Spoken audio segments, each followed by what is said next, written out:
बिस्मिल्लाहिर्रहमानिर्रहीम। अस्सलाम वालेकुम। इंसान है और जुर्म भी है। छोटा जुर्म या बड़ा जुर्म, इसका इन्हसार मुजरिम के हालात और सोच पर होता है। कोई छोटे जुर्म को भी बड़ा समझता है और कोई कत्ल जैसे भयानक और सफाक जुर्म का इर्तिकाब करते हुए लम्हा भर को भी नहीं कपकपाता। ऐसे ही जुर्म सिर्फ इंसानों में से चंद की कहानी मलिक सफदर हयात की ज़बानी। मुअज़्ज़िज़ सामीईन कराम, आज जो कहानी मैं आपकी खिदमत में लेकर हाजिर हुआ हूँ, इस कहानी का उन्वान है नामाकूल। ये कहानी मलिक सफदर हयात की डायरी से माखूज है। कहानी शुरू करने से पहले आप दोस्तों से गुजारिश है कि हमारे चैनल को सब्सक्राइब कर दें।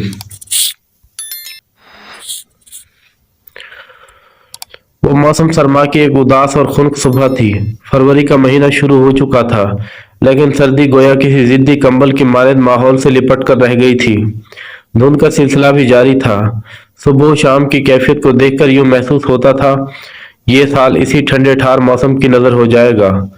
उस रोज जब मैं थाने पहुंचा तो बैरूनी माहौल ने थाने की अंदरूनी फिजा को भी मुंजमद कर रखा था। मैं अपने कमरे में आकर बैठा ही था कि हवलदार खुशबख्त मेरे कमरे में आ गया। अस्सलाम वालेकुम, इसने बड़ी करारी आवाज में मुझे सलाम किया और पूछने लगा, अगर आपका हुक्म हो तो अंगीठी यहाँ लाकर रख दूं। मैंने असाबत में सर हिलाते हुए कहा, जल्दी से लेकर आओ ताकि मैं अपने माहौल के दर्जा हरारत को बढ़ा सकूं। ओके सर, इसने फर्माबरदारी से कहा और कमरे से बाहर निकल गया। थोड़ी देर के बाद वो वापस आया। उसने दहकते हुए कोयलों वाली गर्म अंगीठी मेरी कुर्सी से थोड़े फासले पर रखी और इतला फराहम करने वाले अंदाज में बताया, मलिक साहब, मास्टर जमील आपसे मिलना चाहता है। मास्टर जमील कौन? मैंने चौंक कर इसकी तरफ देखा। हवलदार ने बताया, मास्टर जमील इधर ही सोदरा कला के प्राइमरी स्कूल में पढ़ाता है। इन दिनों मैं मौजूदा सोदरा कला के थाने में तैनात था। इस इलाके में सिर्फ एक ही प्राइमरी स्कूल था जिसमें लड़के और लड़कियां एक साथ तालीम हासिल करते थे। ताहम लड़कियों की बानिस्बत लड़कों की गालिब तादाद वहां पढ़ने आती थी। आज से पहले मास्टर जमील से बराह रास्त मेरा वास्ता नहीं पड़ा था, लिहाजा मैं उसे अच्छी तरह नहीं जानता था। मैंने हवलदार से पूछ लिया, मास्टर जमील को मुझसे क्या काम है? काम मैंने पूछा था, खुशबख्त खान ने बताया, लेकिन वो कहता है आप ही से बात करेगा। ठीक है, तुम इसे मेरे पास भेज दो, मैंने दो टोक अंदाज में कहा। हवलदार खुशबख्त खान कमरे से बाहर चला गया। थोड़ी देर के बाद एक दुबला पतला दराज कामत शख्स मेरे कमरे में दाखिल हुआ। उसने शलवार कमीज पर गर्म जर्सी पहन रखी थी और एक हाथ में कपड़े का थैला पकड़ रखा था। वज़ा कता और अंदाज व अतवार से वो माकूल और समझदार शख्स नजर आता था। मेरे करीब पहुंचकर इसने मुझे सलाम किया और सनसनी खेज नजर से मुझे देखते हुए बोला, मेरा नाम जमील अहमद है, मास्टर जमील। मैंने इसके सलाम का जवाब देने के बाद एक कुर्सी की जानिब इशारा करते हुए मेहरबान लहजे में कहा, बैठ जाएं मास्टर साहब। वो बाहिस्तगी एक कुर्सी पर बैठ गया और हाथ में पकड़े हुए कपड़े के थैले को इसने कमरे के फर्श पर रख दिया। मैंने सवालिया नजर से इसकी तरफ देखते हुए इस्तफसार किया, जी मास्टर साहब, इतनी ठंडी ठार सुबह को आप मुझसे क्या काम पड़ गया? सब खैरियत तो है ना? मेरा ख्याल है खैरियत नहीं है, इसने मुबहिम से अंदाज में कहा और नीचे रखे हुए थैले को उठाकर मेरी जानिब बढ़ाते हुए बोला, आप खुद देख लें जनाब। मैंने उलझन ज़दा अंदाज में इसके हाथ से मज़कूरा थैला ले लिया। मैं नहीं जानता था वो इस थैले में क्या डालकर मुझे दिखाने लाया था।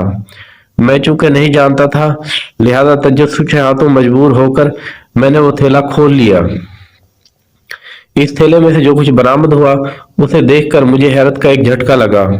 वो एक आम सी इस्तेमाल शुदा दराती थी, लेकिन खास बात यह थी कि मुझे इसके दंदानेदार फल पर जमा हुआ खून नजर आ रहा था। मैंने इसकी स्याही मायल रंगत को देखते ही पहचान लिया कि वो खून था जो खुश्क हो जाने के बाद अपना असल रंग और रूप खो चुका था। मेरे फौरी और मोहतात अंदाजे के मुताबिक इस खून को जमकर खुश्क हुए 2 माह से ज्यादा अरसा गुजर चुका था। मैंने खून आलूद दराती को अपने हाथों में घुमा फिराकर बगौर इसका जायजा लिया। फिर सवालिया नजर से मास्टर जमील की तरफ देखते हुए पूछा, मास्टर साहब, इस दराती की क्या कहानी है? मुझे इस बारे में कुछ भी मालूम नहीं जनाब, वो संजीदा लहजे में बोला। मैं इसे आपके पास इसीलिए लाया हूँ ताकि आप इससे मंसूब कहानी का पता चला सके। ओह, मैंने एक गहरी सांस खारिज की और पूछा, ये दराती आपको कहाँ से मिली है? वो सादगी से बोला, ये मेरी नहीं बल्कि मेरी घरवाली की दरियाफ्त है जनाब। मैं सवालिया नजर से इसकी आंखों में झांकने लगा ताकि वो इस खून आलूद दराती के बारे में मजीद कुछ बताए। जब वो खामोश रहा तो मैंने पूछा, आपकी घरवाली ने इसे कहाँ से दरियाफ्त किया है मास्टर साहब? वो एक लम्हे सोचने के बाद इसने जवाब दिया, पड़ोले में से। पड़ोला में से? मैंने हैरत भरे अंदाज में इसकी तरफ देखा। वजाहत करते हुए बोला, कौसर मेरी घरवाली पड़ोला में से गंदम निकाल रही थी कि इसका हाथ किसी ठोस और तेज धार शय से टकराया। इसके साथ ही इसके होठों से एक हल्की सी चीख खारिज हुई। उस वक्त मेरी बड़ी बेटी इसके करीब खड़ी थी। कौसर ने चीखने के बाद पड़ोले के मोखले से हाथ बाहर निकाला तो इसकी 3 उंगलियों में से खून रस रहा था। मेरी बेटी खालदा दौड़ी दौड़ी मेरे पास आई और आकर मुझे बताया कि अम्मी का हाथ जख्मी हो गया है। मैं ये खबर सुनकर फौरन अपनी बीवी के पास पहुंच गया और देखा कि वाकई इसकी 3 उंगलियां घायल हो चुकी थी। मैंने कौसर से पूछा, ये सब कैसे हुआ? इसने पड़ोले के मोकले की जानिब इशारा करते हुए मुझे इस हादसे के बारे में बताया। मुझे शदीद हैरत हुई कि पड़ोले के अंदर गंदम में ऐसी तेज धार कौन सी चीज हो सकती है जिससे हाथ जख्मी हो जाए। मास्टर जमील ने सांस दुरुस्त करने के लिए थोड़ा तवक्कुफ किया, फिर अपने बयान को आगे बढ़ाते हुए बताने लगा, मैंने सोचा पड़ोले को तो मैं बाद में चेक करूंगा, पहले बीवी के जख्मी हाथ का इलाज कर लूं। चुनाचा मैंने कौसर के जख्मी हाथ को अच्छी तरह साफ करके इस पर साफ कपड़े की पट्टी बांध दी। इसके बाद पड़ोले की जानिब मुतवज्जा हो गया। गांव देहात में अनाज का जखीरा करने के लिए मिट्टी के बड़े बड़े पड़ोले बनाए जाते हैं। पड़ोले को आप मिट्टी का एक बड़ा सा ड्रम समझ लें। पड़ोले अमूमन गोलाई में तामीर किए जाते हैं, जिनका कुत्र लगभग 2.5-3 फुट रखा जाता है और ऊंचाई 5 फुट से लेकर 10 फुट तक भी हो सकती है। इसके अंदर अनाज भरने के लिए पड़ोले की छत में एक बड़ा सा सुराख मौजूद होता है। जब पड़ोले को अनाज से भर दिया जाता है तो इस सुराख को किसी शय से ढककर बंद कर देते हैं। पड़ोले में से हस्ब जरूरत अनाज निकालने के लिए इसके ज़ेरी हिस्से में एक मोकला मौजूद होता है, जिसका कुत्र अमूमन 5 से 6 इंच रखा जाता है। इस मोकले में से अनाज निकालने के बाद कपड़ा ठूंसकर इसका मुंह बंद कर दिया जाता है। बाद लोग इस मोकले के लिए बाकायदा ढक्कन भी बना लेते हैं, जैसा कि आपने दूध वाले ड्रम का ढक्कन देखा होगा, और बाद लोग वहां एक पटका छोटा सा दरवाजा लगा लेते हैं। मैं पड़ोले की जाने बढ़ा तो मेरी घरवाली तशवीश में मुब्तला हो गई। मास्टर जमील ने गहरी संजीदगी से बताया। इसने मुझे ताकीद की कि मैं बहुत मोहतात रहूं। बहरहाल मैंने बड़ी एहतियात के साथ इस मोखले के अंदर हाथ डाल दिया और फिर थोड़ी सी तगदाव के बाद मेरा मुतलाशी हाथ इस दराती तक रसाई हासिल करने में कामयाब हो गया, जिसके खतरनाक फल ने मेरी बीवी की 3 उंगलियां जख्मी कर दी थी। इसने मेरी हाथ में मौजूद खून आलू दराती की तरफ देखा, एक खफीफ सी झुरझुरी ली और अपनी बात को आगे बढ़ाते हुए बोला, मैंने इस दराती को आड़ा टेढ़ा किया है और थोड़ी सी कोशिश के बाद इसे पड़ोले से बाहर निकालने में कामयाब हो गया।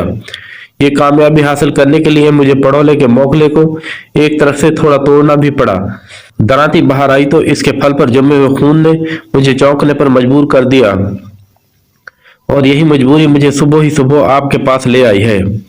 इस खून आलू दराती की क्या कहानी है, ये आप पता चलाएंगे थानेदार साहब। मास्टर जमील अपना बयान मुकम्मल करके खामोश हुआ तो मैं गहरी सोच में डूब गया। मेरा जहन बार बार मुझे इशारा दे रहा था कि दराती के दंदानेदार फल पर जमा हुआ वो खून किसी इंसान का है, और ये इंतहाई तशवीशनाक सोच थी। इस सोच का वाज़ेह मतलब यही निकलता था कि इस दराती की मदद से किसी इंसान को मौत के घाट उतारा गया था। अक्सर ऐसा होता है कि कत्ल की किसी वारदात की इतला थाने तक पहुंचती है, इसके बाद पुलिस कातिल की तलाश में निकलती है। आला कत्ल कभी कातिल से पहले हाथ लग जाता है और कभी कातिल की गिरफ्तारी के बाद। इसके निशानदेही पर आला कत्ल बरामद कर लिया जाता है। मौजूदा मामले में अगर मेरा जहन बिल्कुल दुरुस्त इशारा दे रहा था तो फिर सूरत हाल कुछ ऐसी ही हो जाती थी कि आला कत्ल सबसे पहले मुझ तक पहुंच गया था। अब इसकी मदद से मुझे कातिल और मकतूल तक रसाई हासिल करना थी। चंद लम्हात की सोच विचार के बाद मैंने कुरेदने वाले अंदाज में मास्टर जमील से पूछा, मास्टर साहब, आपके घर में कुल कितने अफराद रिहाइश पजीर हैं? सिर्फ मेरे अपने घर के लोग हैं जनाब, वो गहरी संजीदगी से बोला। कुल 5 अफराद, मैं, मेरी बीवी कौसर परवीन और हमारे 3 बच्चे। फिर वो अपने बच्चों के बारे में बताने लगा। 6 साला खालदा, 5 साला शब्बीर और 2 साला शफात। ये तीनों बच्चे इस काबिल नहीं थे कि किसी खून आलूद दरांती को पड़ोले के अंदर पहुंचा सके, लिहाजा मैंने इन्हें नजरअंदाज करते हुए अपनी निगाह को मास्टर और इसकी बीवी पर मजकूर कर दिया। चंद लम्हात तक इसकी आंखों में देखने के बाद मैंने इससे पूछ लिया, मास्टर साहब, क्या आप या आपकी घरवाली इस खतरनाक खून आलूद दरांती के बारे में कुछ जानते हैं? उसने बेसाख्ता नफी में गर्दन हिलाई और बोला, नहीं जनाब, हमने आज पहली मर्तबा इस मनहूस की शक्ल देखी है जिसने मेरी बीवी की 3 उंगलियां जख्मी कर दी हैं। मैंने दरांती को मेज पर पड़े थैले के ऊपर रख दिया और कहा, मास्टर साहब, इस बात में किसी शक व शुबे की गुंजाइश नहीं कि ये दरांती आज सुबह आपके घर में मौजूद गंदम वाले पड़ोले से बरामद हुई है। वो पड़ोला चूंकि आपके घर में है, लिहाजा दरांती के बारे में मैं आपसे इस्तफसार कर रहा हूँ। आप इस दरांती से अपनी लाइल्मी का इजहार कर रहे हैं। इस सूरत हाल में सवाल ये पैदा होता है कि खून आलूद दरांती गंदम वाले पड़ोले के अंदर कैसे पहुंच गई। यही बात मेरी समझ में भी नहीं आ रही थानेदार साहब, वो कदरे उलझन ज़दा लहजे में बोला। आपको यकीनन मालूम होगा, मैं मौजा सौदरा कला के गवर्नमेंट प्राइमरी स्कूल में जमात 4 को पढ़ाता हूँ। यही मास्टरी मेरा रोजगार है। ज़राअत और खेती बाड़ी से कभी मेरा ताल्लुक नहीं रहा, इसलिए दरांती या ऐसे किसी और ज़री आले का मेरे घर में पाया जाना नामुमकिनात में से है। पता नहीं ये कमबख्त कैसे गंदम वाले पड़ोले में पहुंच गई। इसकी वजाहत में बड़ी माकूलियत पाई जाती थी। मैंने चंद लम्हे इसकी बातों पर गौर करने पर पूछा, मास्टर साहब, ये भी तो हो सकता है किसी और शख्स ने खून आलूद दरांती को गंदम वाले पड़ोले में छुपा दिया हो और वो रफ्ता रफ्ता गंदम के साथ सरकते हुए नीचे मोखले तक पहुंच गई हो। ऐसा नहीं हो सकता जनाब, वो बड़ी शिद्दत से नफी में सर हिलाने लगा। मैंने इसकी कतईयत पर हैरत से पूछा, क्यों नहीं हो सकता? वो वजाहत करते हुए बोला, जनाब, जब से हम इस घर में आए हैं बस हम 5 ही यहाँ रह रहे हैं। ऐसा कोई भी इस दौरान में हमारे घर में नहीं आया जिस पर इस किस्म का शक किया जा सकता हो। मुझे यूं महसूस होता है ये दरांती पहले ही गंदम वाले पड़ोले में मौजूद थी। पहले मैंने चौंक कर इसकी तरफ देखा। पहले कब से? मेरा मतलब है हमारे इस घर में आने से पहले। मास्टर जमील का बयान किसी सनसनीखेज इंकशाफ से कम नहीं था। मैं पूरी तरह इसकी जानिब मुतवज्जा हो गया और तेज लहजे में पूछा, मास्टर साहब, आपकी बातों से ये जाहिर होता है कि इस घर में आने से कबल आप कहीं और रहते थे। जी थानेदार साहब, वह साबत में गर्दन हिलाते हुए बोला, पहले हम लोग चक नंबर 42 जीम बे में रहते थे। चक 42 जीम बे मौजा सहोदरा कला से लगभग 5 मील दूर है। मैं रोजाना साइकिल पर स्कूल आता जाता था। इस आमदोरस्त में अच्छा खासा वक्त ज़ाया हो जाता था। फिर मुझे पता चला कि सहोदरा कला में एक घर फरोख्त हो रहा है। मैंने अपने घरवाली से मशवरा किया, वो मेरी हमनवा साबित हुई। लिहाजा अपनी आसानी और सहूलत के लिए मैंने सहोदरा कला में घर ले लिया। बस इतनी सी बात है। आपको इस घर में आए हुए कितना अरसा हुआ है? इसके खामोश होते ही मैंने पूछा। उसने बताया, कम व बेश 2 माह हुए हैं जनाब। इसके जवाब ने एक मर्तबा फिर मुझे चौंका दिया। दरांती के दंदानेदार फल पर जब मैं स्याही मायल खून को देखकर मैंने अंदाजा कायम किया था कि इस दरांती को खून आलूद हुए 2 माह से ज्यादा अरसा गुजर चुका है। और अब मास्टर जमील बता रहा था कि 2 माह पहले इस घर में कोई और रिहाइश पजीर था। इसी तनाज़ुर में मैंने इससे सवाल किया, मास्टर साहब, आपने ये घर किससे खरीदा है? इनायत हुसैन से, उसने जवाब दिया। इसका मतलब है आपसे पहले इस घर में इनायत हुसैन रहता था? जी हाँ, इसने असाबत में जवाब दिया। मैंने एक फौरी ख्याल के तहत पूछा, मास्टर साहब, क्या इन 2 माह में आपने गंदम वाले पड़ोले मैं खुद कोई गंदम डाली थी? इसने नफी में गर्दन हिलाई और बताया, इस घर में 2 पड़ोले हैं, एक में चावल और दूसरे में गंदम को महफूज किया जाता है। इनायत हुसैन ने यह घर मेरे हाथ फरोख्त करते हुए बताया था कि दोनों पड़ोले अनाज से भरे हुए हैं, लिहाजा हमें कई माह तक इनको दोबारा भरना नहीं पड़ेगा। इसने मेहरबानी करते हुए पड़ोलों में मौजूद अनाज की मुझसे कीमत भी नहीं ली थी। जब मैंने बहुत इसरार किया तो वो कहने लगा, दाना पानी तो नसीब से होता है मास्टर जी, यहाँ के दाने पानी ने आपको इस घर तक पहुंचा दिया है। मैं आपसे इस अनाज की कीमत वसूल नहीं करूंगा। बेसाख्ता मेरी जबान से निकला, लगता है इनायत हुसैन की सारी मेहरबानी गंदम वाले पड़ोले में बंद थी, जो मोखले में से दराती की शक्ल में आपने बाहर खींच ली है। मास्टर जमील तशवीश भरी नजर से मेरी तरफ देखते हुए बोला, थानेदार साहब, क्या आप भी इसी अंदाज में सोच रहे हैं जैसे ख्यालात मेरे जहन में आ रहे हैं? आप क्या सोच रहे हैं मास्टर साहब? मेरा ख्याल ये है कि खून आलूद दराती किसी वारदात में इस्तेमाल हुई है। मैंने असावत में सर हिलाते हुए कहा, मेरे अंदाजे के मुताबिक वो वारदात बड़ी संगीन होगी, कोई कत्ल ऐसी वारदात। मास्टर जमील मुतफक्किर लहजे में बोला, मेरा ख्याल है इनायत हुसैन इस खून आलूद दराती के बारे में जरूर जानता होगा। मैंने गंभीर अंदाज में सर को असाबती जंबिश दी और मास्टर जमील से पूछा, क्या इनायत हुसैन की रिहाइश भी इधर सोदरा कलाही में है? नहीं जनाब, वो तो ये घर मुझे फरोख्त करके कहीं चला गया है। जमील अहमद ने जवाब दिया। इस जवाब से सनसनीखेजी झलकती थी। मैंने फौरन पूछा, वो कहाँ गया है?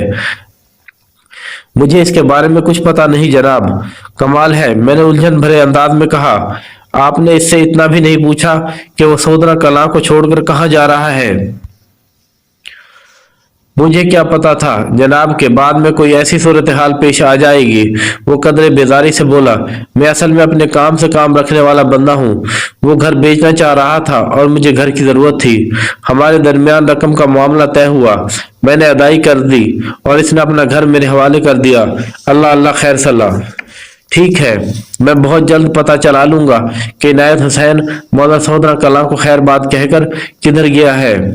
मैंने सोच में डूबे हुए लहजे में कहा, फिलहाल तो मैं आपके घर का मुआयना करना चाहता हूँ। बड़े शौक से जनाब, वो बड़ी रसान से बोला, ये मेरी खुशकिस्मती होगी कि आप मेरे गरीब खाने पर तशरीफ लाएं। मैंने असावत में सर हिलाया और थोड़ी देर के बाद मास्टर जमील अहमद आफ जमात चाहरम के हमरा जाए वकुआ के मुआयने के लिए रवाना हो गया। कांस्टेबल अल्लाह बख्श भी हमारे साथ था। मास्टर जमील का घर गांव के जनूब मशरकी किनारे पर वाक़ था। गांव के इस हिस्से की लोकेशन बड़ी फितरी, जाज़िब नज़र और पुरकशिश थी। गांव के इख्तिताम पर सरसब्ज लहलहाते खेतों का सिलसिला शुरू हो जाता था। इन्हीं खेतों के दरमियान से एक नहर गुजरती थी, जिसका बहाव शिमाल मशरिक से जनूब मगरिब की सिमत था। इस नहर से एक फरलांग के फासले पर शरकन गरबल रेलवे लाइन थी, जिस पर इक्का दुक्का पैसेंजर ट्रेनें गुजरती थीं या फिर माल गाड़ियों की आमदरफ्त देखने को मिलती थी। रेलवे लाइन से आगे भी ताहद निगाह सरसब्ज व शादाब खेतों का फरहत बख्श सिलसिला नजर आता था। हम मुख्तलिफ गलियों से गुजरते हुए मज़कूरा मकान तक पहुंच गए। वो दरमियानी साइज का एक कच्चा मकान था। जमील अहमद ने हमें बैठक में बिठाया और अभी आता हूं का कहकर घर के अंदरूनी हिस्से में गायब हो गया। मैं सरसरी नजर से कमरे का जायजा लेने लगा। कांस्टेबल ने कहा, सर जी, लगता है मास्टर साहब हमारी खातिर तवाज़ो का बंदोबस्त करने अंदर गए हैं। कांस्टेबल की बात में अच्छा खासा वजन था, लेकिन मैंने अदम दिलचस्पी का इजहार करते हुए आम से लहजे में कहा, हाँ ऐसा हो सकता है। उधर मेरी बात खत्म हुई, उधर मास्टर जमील बैठक में दाखिल हुआ। उसने कांस्टेबल के अरमानों पर बर्फ से छिड़क दी, खातिर तवाज़े का जिक्र करते हुए जैसे अल्लाह बख्श की बाछें सी खिल गई थी। वो खाने पीने का शौकीन होने से कुछ बढ़कर था। ऐसे शख्स के लिए खाने पीने का लोभी ऐसे अल्फाज इस्तेमाल किए जाएं तो ज्यादा मुनासिब होगा। मास्टर जमील अहमद ने मेरी तरफ देखते हुए कहा, थानेदार साहब, मैंने पर्दा करा दिया है, आप अंदर आकर इस कमरे का मुआयना कर सकते हैं जहां अनाज वाले पड़ोले रखे हुए हैं। अल्लाह बख्श ने बेसाख्ता एक थकी हुई गहरी सांस खारिज की। मैंने इससे कहा, अल्लाह बख्श, तुम इधर ही बैठो, मैं अंदर से होकर आता हूँ। इसके बाद में मास्टर जमील के साथ घर के अंदरूनी हिस्से में पहुंच गया। वो मुझे कुशादा सहन से गुजारने के बाद इस कमरे में ले गया जहां अनाज वाले पड़ोले रखे थे। मास्टर के घर में आगे पीछे 4 कमरे एक कतार में बने हुए थे और इनके पहलू में कुशादा सहन था। इस कतार का पहला कमरा बैठक के तौर पर इस्तेमाल हो रहा था। इसके बाद 2 रिहायशी कमरे थे और सबसे आखिर में पड़ोलों वाला कमरा। एक तरह से इस कमरे को स्टोर रूम कहा जा सकता था। वहां पर मतरूक और मुस्तमिल दोनों किस्म की अशिया मौजूद थीं। मैं पड़ोलों की जानिब मुतवज्जह हो गया। इस कमरे में मौजूद पड़ोलों की तादाद 2 थी, जो पहलू ब पहलू कमरे की मगरबी दीवार के साथ इस्तेदा थे। इन दोनों की जिसामत और कदबुत एक जैसा था। ऊंचाई 8 फुट के करीब रही होगी और गोलाई का अंदाजा मैंने 2.5 फुट के आसपास कायम किया। मास्टर जमील ने एक पड़ोले की जानिब इशारा करते हुए सनसनीखेज लहजे में बताया, थानेदार साहब, गंदम वाला पड़ोला यही है। दरांती इसी पड़ोले में से निकली है। मैंने मजकूरा पड़ोले की तरफ बढ़ते हुए असाबत में गर्दन हिला दी। वो कमरा अगरचे घर के आखिरी सिरे पर वाक़ था, लेकिन बैरूनी सिमत खुलने वाले एक रोशनदान से इतनी रोशनी अंदर पहुंच रही थी कि वहां पर मौजूद हर शय को बआसानी देखा जा सकता था। मैंने गंदम वाले पड़ोले के मोखले का जायजा लिया। मोखले का एक हिस्सा मजरूह था। इसके बारे में मुझे मास्टर जमील ने थाने ही में बता दिया था। खून आलू दरांती को खींचकर बाहर निकालते हुए इसे मोखले के एक किनारे को थोड़ा तोड़ना पड़ा था। मैं मोखले के तनकीदी जायजे के बाद उठकर खड़ा हो गया और मास्टर जमील की तरफ देखते हुए बोला, मास्टर साहब, मैं इस पड़ोले के ऊपर वाले हिस्से को देखना चाहता हूँ। ऊपर वाले हिस्से से मेरी मुराद पड़ोले की छत थी, जहां से पड़ोले के अंदर अनाज भरा जाता था। मास्टर जमील ने कहा, ठहरे जनाब, मैं चौकी लेकर आता हूँ। पड़ोले की ऊंचाई 8 फुट के करीब थी, लिहाजा किसी चीज पर चढ़े बगैर इसकी छत का मुआयना मुमकिन नहीं था। 2 मिनट के बाद मास्टर जमील एक चौबी चौकी लेकर वापस आ गया। मज़कूरा चौकी की ऊंचाई लगभग 2 फुट थी। मैंने चौकी को पड़ोले के साथ लगा दिया, फिर इस पर खड़े होकर पड़ोले की छत का जायजा लेने लगा। मेरा कद 6 फुट से निकलता हुआ था। 2 फुट चौकी की ऊंचाई इसमें शामिल हुई तो मेरा दायरा कार 8 फुट तक पहुंच गया। मैंने पड़ोले के ऊपरी हिस्से को अच्छी तरह देख लिया। वहां मुझे कोई भी काबिल गिरफ्त शय नजर न आई।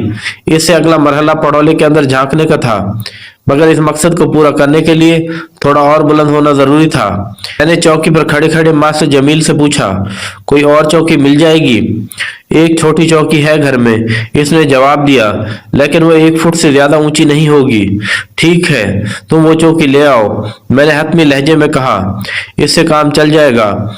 अगर मैं जमीन से मजीद 1 फुट भी बुलंद हो जाता तो ढकना उठाकर पड़ोले के अंदर झांका जा सकता था। थोड़ी देर बाद मास्टर जमील मज़कूर चौकी लेकर मेरे पास आ गया। 1 फुटी ये चौकी पहले वाली चौकी से रकबे और फैलाव में कम व बेश आधी थी। मैंने बासहूलत इसे 2 फुटी चौकी पर जमाया और एहतियात से इसके ऊपर चढ़ गया। अगले ही लम्हे मैं गंदम वाले पड़ोले के अंदर झांक कर इसका जायजा ले रहा था। अपनी तफ्तीशी कोशिश से मुतमईन होने के बाद मैं नीचे उतर आया और मास्टर जमील से कहा, क्या तुम लोग आजकल फाका कशी कर रहे हो? नहीं जनाब, ऐसी तो कोई बात नहीं। वह हैरत से मेरी तरफ देखते हुए बोला, अल्लाह के फजल से हम लोग पेट भर कर खाना खाते हैं। ऐसा कभी नहीं हुआ कि किसी रात हम में से कोई भूखा सोया हो। अच्छा, मैंने तीखे लहजे में कहा, मगर ऐसा नजर तो नहीं आ रहा। वो मजीद उलझ गया और पूछने लगा, आप ऐसा क्यों कह रहे हैं जनाब? तुमने बताया है कि 2 माह कबल जब तुम लोग आकर इस घर में आबाद हुए तो अनाज वाले ये दोनों पड़ोले मुकम्मल तौर पर भरे हुए थे। मैंने इसकी उलझन को दूर करने की खातिर वजाहत करते हुए कहा, मैंने गंदम वाले पड़ोले के अंदर झांक कर देखा है। आधे से भी ज्यादा पड़ोला गंदम से भरा हुआ है, बल्कि ये कहें तो ज्यादा मुनासिब होगा कि इस पड़ोले से अभी चंद सेर गंदम ही निकाली गई है। इस वजाहत से वो मेरे मकसद की तह में उतर गया और जल्दी से बोला, थानेदार साहब, बात दरअसल ये है कि मेरी घरवाली और तीनों बच्चे चावल बहुत शौक से खाते हैं, लिहाजा हमारे घर में गंदम के बनिस्बत चावल का इस्तेमाल ज्यादा है। बस इतनी सी बात है। मैं मास्टर जमील की इतनी सी बात से मुतमईन हो गया और ठहरे हुए लहजे में इससे कहा, मास्टर साहब, मैंने गंदम वाले पड़ोले का अच्छी तरह जायजा ले लिया है, लेकिन मैं अपनी तसल्ली की खातिर एक काम करवाना चाहता हूँ, और वो काम। मैंने दानिस्ता जुमला अधूरा छोड़ा और मास्टर की आंखों में देखते हुए कहा, वो काम आप करेंगे अपनी घरवाली की मदद से। जी बताएं, क्या काम है? वो सवालिया नजर से मुझे देखने लगा। मैंने वजाहती अंदाज में कहा, आज स्कूल से तो आपकी छुट्टी हो ही चुकी है। ये दिन आप अपने घर में गुजारें। मैं चाहता हूं कि आप अपनी घरवाली की मदद से दोनों पड़ोलों के अनाज को बाहर निकालें और बारीक बीनी से अनाज का जायजा लें। मुमकिन है इस अनाज में से कोई ऐसी शय बरामद हो जाए जो खून आलूद दरांती की तफ्तीश के सिलसिले में मुआविन साबित हो। मैंने लम्हे भर के लिए तवक्कुफ किया, फिर इजाफा करते हुए कहा, आपको जहमत तो होगी, लेकिन कानून की मदद करना आप पर भी लाजिम है। इस तफ्तीशी कार्रवाई के बाद आप अनाज को इसके मखसूस पड़ोले में डाल सकते हैं। वो फराख दिली से बोला, रहमत वाली कोई बात नहीं जनाब, आप बेफिक्र हो जाएं, मैं आज का सूरज गरूब होने से पहले यह काम कर डालूंगा। शाबाश, मुझे आपसे यही उम्मीद थी मास्टर साहब, मैंने सराहने वाले अंदाज में कहा।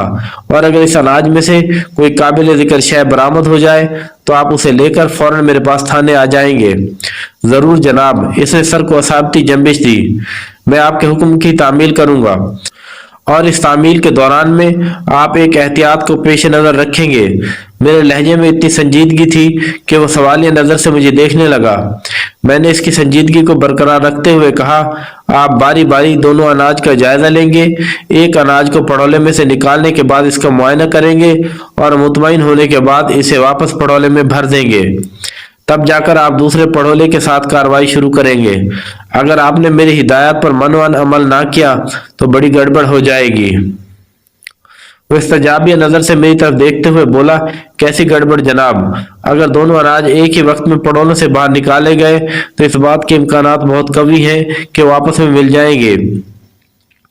मैंने बदसूर ठहरे हुए संजीदा लहजे में कहा, इस मिलाप से गड़बड़ ये होगी कि तुम्हारे बच्चे और घरवाली तुमसे नाराज हो जाएंगे। गंदम मिले चावल इन्हें पसंद नहीं आएंगे और इनकी खफगी आपके घर के अमन और अमान के लिए एक संगीन खतरा साबित हो सकती है। ओह, इसने एक इत्मीनान भरी गहरी सांस खारिज की और जेर लब मुस्कुराते हुए बोला, जनाब आप बड़ा साइस्ता मजाक करते हैं। मैं इसकी मैयत में पड़ोलों वाले कमरे से निकलकर सहन में आ गया। मास्टर जमील के घर में हमारा दाखिला बैठक के बैरूनी दरवाजे से हुआ था। अब मुझे घर के अंदरूनी हिस्से को देखने का मौका मिल रहा था। घर का मरकजी दाखिली दरवाजा एक छतदार बरामदे में खुलता था। इस बरामदे में बैठक का एक दरवाजा भी खुलता था जो घर के अंदरूनी हिस्से से बैठक में आमद-ओ-शत का वसीला था। मज़कूरा बरामदे से आगे कुशादा सहन था। इस सहन में बैठक से मुत्तसिल कमरे का दरवाजा खुलता था। बाद के 2 कमरों में जाने के लिए कमरा दर कमरा आगे बढ़ना पड़ता था। सहन के इख्तिताम पर बरूची खाना और गुसल खाना पहलू ब पहलू बने हुए थे। इसके साथ ही एक तंग सा रास्ता मकान के एक बिसिमत को निकलता था। इस रास्ते ने मेरी तवज्जो अपनी जानिब मबजूल कर ली और मैं इसी तरफ बढ़ गया। मास्टर जमील के हमरा मैं मज़कूरा रास्ते से गुजरकर मकान के एक भी हिस्से में पहुंच गया। यहाँ मैंने एक तनूर लगा देखा। इसके साथ ही एक दीवार के करीब जानवरों के चारे वाली बड़ी सी चौबी कुंडली रखी नजर आई। कुंडली के नजदीक जमीन में 3-4 बड़े खूंटे भी गड़े दिखाई दे रहे थे, मगर वहां जानवर नाम की कोई शय वजूद नहीं रखती थी। एक कोने में खुश्क लकड़ियां और उपले भी रखे थे जो यकीनन चूल्हे और तनूर में ईंधन के तौर पर इस्तेमाल होते होंगे। मेरे चेहरे पर उभरने वाली उलझन को मास्टर जमील ने फौरन भांप लिया और इंकशाफ अंगेज लहजे में बोला, थानेदार साहब, ये सारी जगह भी इसी मकान का हिस्सा है। फिर इसने एक दीवार को सपाते हुए बताया, इसके पीछे पड़ोलों वाला कमरा है जहाँ थोड़ी देर पहले आप मौजूद थे। दरअसल इस जगह को इनायत हुसैन मवेशियों की देखरेख के लिए इस्तेमाल कर रहा था। मुझे मवेशी पालने का शौक है और ना इन्हें संभालने का तरीका आता है, लिहाजा ये जगह आपको खाली दिखाई दे रही है। अलबत्ता, इसने जुमला नामुकम्मल छोड़कर एक तवील सांस ली, फिर अपनी बात को आगे बढ़ाते हुए बोला, अलबत्ता इस तनूर की हमें जरूरत थी, इसलिए ये हमारे इस्तेमाल में है। मैंने अपने सर को असाबती जंबिश दी और एक मरतबा फिर मकान के सकबी हिस्से को तनकीदी निगाह से देखने लगा। वहां पर मुझे कोई भी अहम या काबिल गिरफ्त चीज नजर ना आई, लेकिन पता नहीं क्यों इस जगह का मुआयना करते हुए मुझे बड़ा अजीब सा लग रहा था। मैंने अपने जहन पर जोर डालकर सूरत हाल को समझने की कोशिश की, लेकिन मैं अपने महसूसात को कोई नाम ना दे सका। चुनाचा सर झटक कर इस ख्याल को जहन से निकाल दिया। मैं मास्टर जमील के हमरा वापस बैठक में आ गया। हम बैठ चुके तो मास्टर ने मुझसे पूछा, थानेदार साहब, आपने क्या अंदाजा कायम किया है? मैंने सोच में डूबे हुए लहजे में जवाब दिया, इस बात में तो किसी शक व शुबहे की गुंजाइश नहीं कि खून आलूद दरांती किसी वारदात में इस्तेमाल हुई है। इसके दंदानेदार फल पर जमा हुआ खून किसी वारदात ही की निशानी है। फिर जिस पुर इसरार अंदाज में मज़कूरा दरांती को गंदम वाले पड़ोले में छुपाया गया है, इससे भी जुर्म की बू आती है। बस मैं लम्हे भर को मुतकिफ हुआ, फिर संजीदगी को बरकरार रखते हुए बात मुकम्मल कर दी। बस ये मालूम करना बाकी है कि वारदात कब और कहाँ पेश आई। इन सवालात के दुरुस्त जवाबात तो इनायत हुसैन ही दे सकता है, लेकिन इनायत हुसैन कहाँ मिलेगा? मैंने मास्टर जमील की आंखों में देखा। ये आप नहीं जानते। वो नजामत आमेज लहजे में बोला, अगर मुझे पता होता कि इनायत हुसैन यहाँ से कहाँ मुंतकिल हुआ है तो मैं आपको जरूर बता देता। कोई बात नहीं मास्टर साहब, आप जहन पर ज्यादा जोर न डालें, मैंने रसानियत भरे अंदाज में कहा। आपको नहीं पता तो मैं पता चला लूंगा। इसके आस पड़ोस वालों को जरूर कुछ खबर होगी। वैसे, मैंने सोचने वाले अंदाज में जुमला नामुकम्मल छोड़ा और मास्टर जमील को टटोलती हुई नजर से तकने लगा। वो मेरे देखने के इस अंदाज से उलझन आमीज बेचैनी महसूस करने लगा। मैंने इसकी मुश्किल आसान करते हुए कहा, वैसे मेरा ख्याल है मास्टर साहब कि आपकी घरवाली को इस बारे में कुछ सुनगुन जरूर होगी। औरतें बहुत जल्द अपना डाकखाना मिला लेती हैं। हो सकता है अड़ोस पड़ोस वाली औरतों से कुछ खबरें आपकी बीवी तक भी पहुंची हूं। इस बारे में आप क्या कहते हैं? वो मतानत से बोला, मैं आपके अंदाजे की तरदीद नहीं करूंगा, लेकिन हकीकत यह है कि मैंने कौसर से कभी इस हवाले से सवाल नहीं किया और ना ही इस अल्लाह की बंदी ने खुद मुझे कुछ बताया है। और इसकी एक वजह भी है। वो लम्हे भर को मुतवक्किफ हुआ, सांस दुरुस्त की, फिर इजाफा करते हुए बोला, पहले कभी ऐसी मालूमात हासिल करने की जरूरत ही पेश नहीं आई। दराती की बरामद के बाद ही इनायत हुसैन के बारे में मुख्तलिफ सवालात उठे हैं। मैंने ठहरे हुए लहजे में कहा, ठीक है, पहले कभी ऐसे इस्तफसारात की जरूरत पेश नहीं आई, लेकिन अब तो ऐसा मौका और जरूरत पैदा हो चुकी है। आप जरा अपनी घरवाली को टटोल कर तो देखें, हो सकता है कोई मुफीद बात मालूम हो जाए। वैसे यहाँ से उठने के बाद मैं आपके पड़ोसियों से भी पूछगछ तो करूंगा ही। मैं आपकी बात से इत्तेफाक करता हूँ थानेदार साहब, वह साबत में गर्दन हिलाते हुए बोला, फिर एक झटके से उठकर खड़ा हो गया और फैसला कुल लहजे में कहा, मैं अभी अपनी घरवाली से पूछ कर आता हूँ। इधर मास्टर जमील का जुमला मुकम्मल हुआ, उधर बैठक के अंदरूनी दरवाजे पर दस्तक हुई। मास्टर जमील ने चौंक कर हमारी जानिब देखा और तेजी से दरवाजे की तरफ बढ़ गया। मज़कूरा दरवाजा घर की अंदरूनी सिमत यानी छते हुए बरामदे में खुलता था। इस वक्त घर में मास्टर जमील की बीवी और तीनों बच्चे मौजूद थे। अगलब इम्कान यही था कि इन्हीं 4 अफराद बल्कि 3 अफराद में से कोई एक होगा। मास्टर जमील के सबसे छोटे बच्चे शफात को मैंने इसलिए खारिज अज इम्कान रखा था कि मुझे इसकी उम्र लगभग 2 साल बताई गई थी और 2 साल बच्चा इस अंदाज में दस्तक देने के काबिल नहीं था। मास्टर ने बाइस्तगी दरवाजा खोला और नीम व दरवाजे के सामने आ गया। मैं देख ना सका कि अध खुले दरवाजे की दूसरी तरफ कौन था। बहरहाल अगले ही लम्हे वो पलट आया। अब इसके हाथों में मुझे एक ट्रे नजर आई जिसमें चंद बर्तन सजे हुए थे। मुझे समझने में जरा दिक्कत महसूस ना हुई कि मज़कूरा ट्रे में हमारी खातिर मदारत का सामान आया है। मास्टर जमील ने मज़कूरा ट्रे को एक छोटी मेज पर सजाकर हमारे सामने रख दिया। फिर शाइस्ता लहजे में बोला, आप लोग शुरू करें, मैं कौसर से बात करके आता हूँ।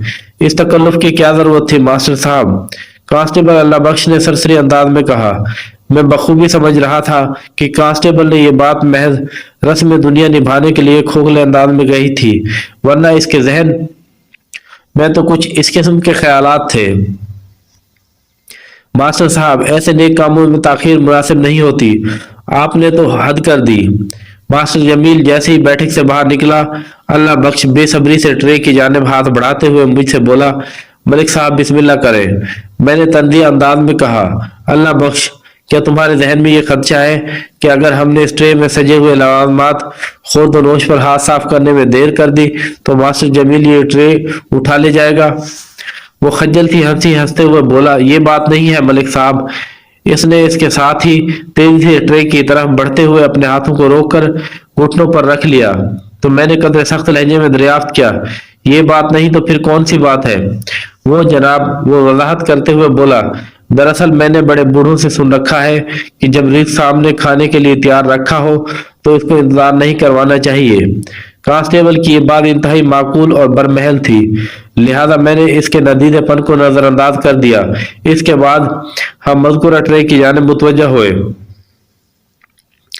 मास्टर जमील की घरवाली खासी सुघड़ और सलीकाशार औरत मालूम होती थी। थोड़ी सी देर में इसने ढेर सारी चीजें तैयार कर डाली थी, जिनमें एक प्लेट में उबले हुए गर्मा गर्म अंडे काट कर रखे गए थे। एक डोंगे में गाजर का हलवा था। एक प्लेट में तली हुई मछली के 2 बड़े कतले मौजूद थे। साथ ही चाय से भरी हुई चायदानी और नीम गर्म दूध वाले 2 गिलास। मौसम की मुनासबत से ये भरपूर खातिर तवाज़ा थी। हम इनाम खुदाबंदी से पूरी तरह इंसाफ करने लगे। मास्टर जमील कोई 10 मिनट के बाद दोबारा बैठक में नमूदार हुआ। मैंने फौरन महसूस कर लिया कि इसने दानिस्ता हमें थोड़ी देर के लिए तन्हा छोड़ दिया था, ताकि हम इसकी गैर मौजूदगी में किसी किस्म का तकल्लुफ न बरतें। इसका ये अमल अक्लमंदी पर दलालत करता था। कांस्टेबल अल्लाह बख्श के बारे में तो मैं वसूख से कोई दावा नहीं कर सकता। अलबत्ता मास्टर जमील के सामने मुमकिन है मैं एक कप चाय से आगे ना बढ़ता। मास्टर जमील बड़े इत्मीनान से आकर एक तरफ बैठ गया। मैंने अपने हाथ के काम को निपटाया और इसकी तरफ मुतवज्जा हो गया। अलबत्ता कांस्टेबल अल्लाह बख्श बड़ी बेपरवाही से अपने काम में मसरूफ जुटा रहा। कुछ पता चला मास्टर साहब? मैंने मास्टर जमील से इस्तफसार किया। वह असाबत में सर हिलाते हुए बड़े रसान से बोला, मेरी घरवाली इनायत हुसैन के बारे में जो कुछ जानती है, मुमकिन है वो मालूमात आपके किसी काम की ना हो। ये फैसला मैं बासानी कर लूंगा कि कौन सी बात मुफीद साबित हो सकती है और कौन सी बेकार। मैंने इसकी आंखों में देखते हुए कहा, बस आप शुरू हो जाएं। और वो शुरू हो गया। मास्टर जमील की ज़बानी मुझे पता चला कि इसकी बीवी भी ज्यादा मेल मुलाकात रखने वाली वाक़या नहीं हुई थी। आसपास की औरतों से इसे इनायत हुसैन के बारे में जो कुछ मालूम हुआ, इसके मुताबिक इस घर में मास्टर जमील की आमद से कबल इनायत हुसैन अपने बूढ़े बाप करामत हुसैन के साथ रहता था। इनायत हुसैन शादीशुदा था, लेकिन बीवी के साथ इसकी बनती नहीं थी। इनके दरमियान अक्सर लड़ाई झगड़ा होता रहता था। इसका सबब इनायत हुसैन की बीवी ही बताया जाता था। आस पड़ोस के मुताबिक शगुफ्ता एक तेज तर्रार और लड़ाका औरत थी। इसने अपने शौहर इनायत हुसैन का नातका बंद कर रखा था। इन मियाँ बीवी के दरमियान जब भी झगड़ा होता, शगुफ्ता रूठ कर अपने मैके चली जाती। चंद रोज इसी तनाव में गुजर जाते। फिर इनायत हुसैन अपने ससुराल जाता, शगुफ्ता की मिन्नत खुशामद करता और इसे मनाकर वापस सोदरा कला ले आता। लेकिन चंद रोज बाद ही इनमें एक मरतबा फिर लड़ाई हो जाती। ये ऐसी सूरत हाल थी कि शगुफ्ता महीने में अगर 4 दिन इनायत हुसैन के पास रहती थी तो 26 दिन इसके अपने मैके में गुजरते थे। पड़ोसियों का ख्याल था कि शायद इनायत हुसैन सौदना कला वाला मकान और जमीन बेचकर अपने ससुराल ही में जा बसा है। मास्टर जमील की ज़बानी एक बात यह भी पता चली कि जिन दिनों इनायत हुसैन के साथ इसका मकान के हवाले से सौदा हो रहा था, जब भी शगुफ्ता घर में कहीं नजर नहीं आई थी और ना ही इसने इनायत हुसैन के बाप को देखा था। इसकी जो भी 1-2 मुलाकातें हुई वो इनायत हुसैन से ही हुई थी। मास्टर जमील ये कहानी सुनाने के बाद खामोश हुआ तो मैं गहरी सोच में डूब गया। ये बात तो मेरे इल्म में आ गई थी कि दोनों मियाँ बीवी में अक्सर और बेशतर दंगा फसाद होता रहता था, लेकिन इस लड़ाई झगड़े की वजह क्या थी ये जानना बहुत जरूरी था। ये तो हो नहीं सकता था कि वो खामखा झगड़ने बैठ जाते हों और वो भी बिला मकसद ड्रामा करके अपनी मैके चली जाती हो। मेरा दिल कह रहा था अगर मैं इनायत हुसैन और शगुफ्ता के दरमियान वाक़े तनाज़े का सुराग लगा लूं तो इस केस को चुटकी बजाते में हल किया जा सकता है। ये सारे मामलात आपस में जुड़े हुए नजर आते थे। मास्टर साहब, मैंने इसी खदशाती सवाल के जवाब की खातिर पूछा, क्या आप ये मालूम करने में कामयाब हुए कि इनायत हुसैन और शगुफ्ता के दरमियान झगड़े की असल वजह क्या थी? इसने नफी में सर हिलाते हुए जवाब दिया, नहीं जनाब, इस सिलसिले में कोई हतमी और ठोस बात सामने नहीं आ सकी, या ये कि कम अज कम मेरे इल्म में नहीं है। ठीक है, मैंने मानी खेज अंदाज में कहा, जो बातें अभी तक नामालूम हैं इन्हें मैं बहुत जल्द मालूम कर लूंगा। बहरहाल आपके ताउन का बहुत बहुत शुक्रिया। वो किसी माकूल और शरीफ नफ्स इंसान की तरह बोला, ये तो मेरा फर्ज था थानेदार साहब। मैं मास्टर जमील अहमद के घर से बाहर निकल आया। कांस्टेबल ने मुझसे पूछा, मलिक साहब अब क्या इरादा है? मेरा इरादा हमेशा नेक ही रहता है, मैंने पुरख्याल अंदाज में जवाब दिया। हम थाने जा रहे हैं ना? इसने सवालिया नजर से मेरी तरफ देखते हुए कहा। नहीं, थाने जाने में भी थोड़ी देर है। मैंने कहा, एक तो जरूरी काम अभी बाकी है, तुम आओ मेरे साथ। वो खामोशी से मेरा हमरा हो लिया। इनायत हुसैन का नाम इस वक्त मेरे जहन में गर्दिश कर रहा था और मुझे यूं महसूस हो रहा था कि इस शख्स के बारे में जब मेरी तहकीकात मुकम्मल होंगी तो सनसनीखेज इंकशाफात का अंबार सा लग जाएगा। ये बड़ी अजीब बात थी कि मास्टर जमील जितनी मर्तबा भी इनायत हुसैन से मिला उसे इस घर में और कोई शख्स दिखाई नहीं दिया। शगुफ्ता रूठ कर मैके में जा बैठना एक मामूल की बात बनकर रह गई थी, लेकिन इस रूठने की वजह अभी तक सामने नहीं आ सकी थी और ये वजह मालूम करना इंतहाई जरूरी था। मास्टर जमील के घर के दाएं जानिब नियाज अली का मकान था और बाएं तरफ गुलाम लुहार रिहाइश पजीर था। मास्टर जमील की बीवी कौसर परवीन ने तो तशफ़ी आमीज मालूमात फराम नहीं की थी, मगर मुझे यकीन था अगर मैं इनायत हुसैन के इन देरीना पड़ोसियों को टटोलूं तो ज़रूर किसी अहम और मुफीद बात तक रसाई हासिल करने में कामयाब हो जाऊंगा। इन पड़ोसियों को इनायत हुसैन के खानगी हालात का अच्छी तरह इल्म होगा। मैंने पहले नियाज अली के घर का इंतखाब किया और कांस्टेबल अल्लाह बख्श से कहा कि वो दरवाजे पर दस्तक दे। जब हम मास्टर के घर से निकले थे तो मास्टर जमील भी हमारे साथ ही बाहर आ गया था। मैं चूंकि इसके पड़ोसियों से पूछगछ का फैसला कर चुका था, लिहाजा मैंने मसलहतन इससे कह दिया कि वो अपने घर के अंदर ही रहे। इसके साथ ही मैंने मास्टर जमील को यह भी हिदायत कर दी कि वो दराती वाले मामले में फिलहाल अपनी जबान बंद रखे। अगर कोई इससे पूछे कि इसके घर में पुलिस क्यों आई थी तो वो काम चलाने के लिए कोई भी खूबसूरत बहाना बना सकता है। इसने मुझे यकीन दिलाया कि वो मेरी हिदायत पर मनोवन अमल करेगा। दस्तक के जवाब में घर के अंदर कदमों की मखसूस चाप उभरी और कोई दरवाजे तक आकर रुक गया। मैं तवक्को कर रहा था कि अगले ही लम्हे दरवाजा खुल जाएगा, लेकिन जब मेरी तवक्को पूरी नहीं हुई तो मैंने कांस्टेबल को दोबारा दस्तक के लिए इशारा किया।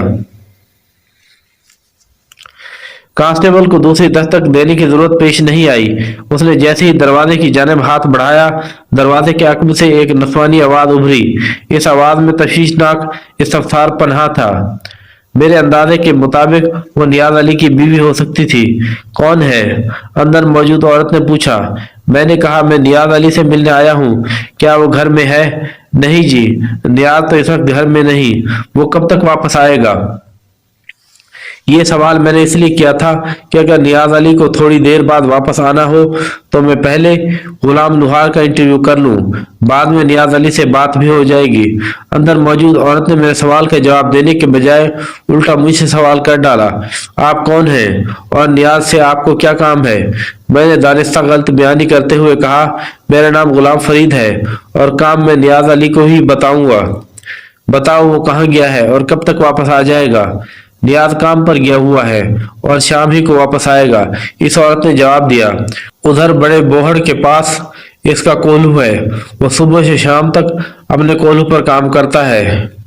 ठीक है, मैं उधर कोल्हू पर ही उसे मिल लूंगा। ये कहते ही मैं कांस्टेबल के साथ गुलाम लुहार के घर की सिमत कदम बढ़ाने लगा।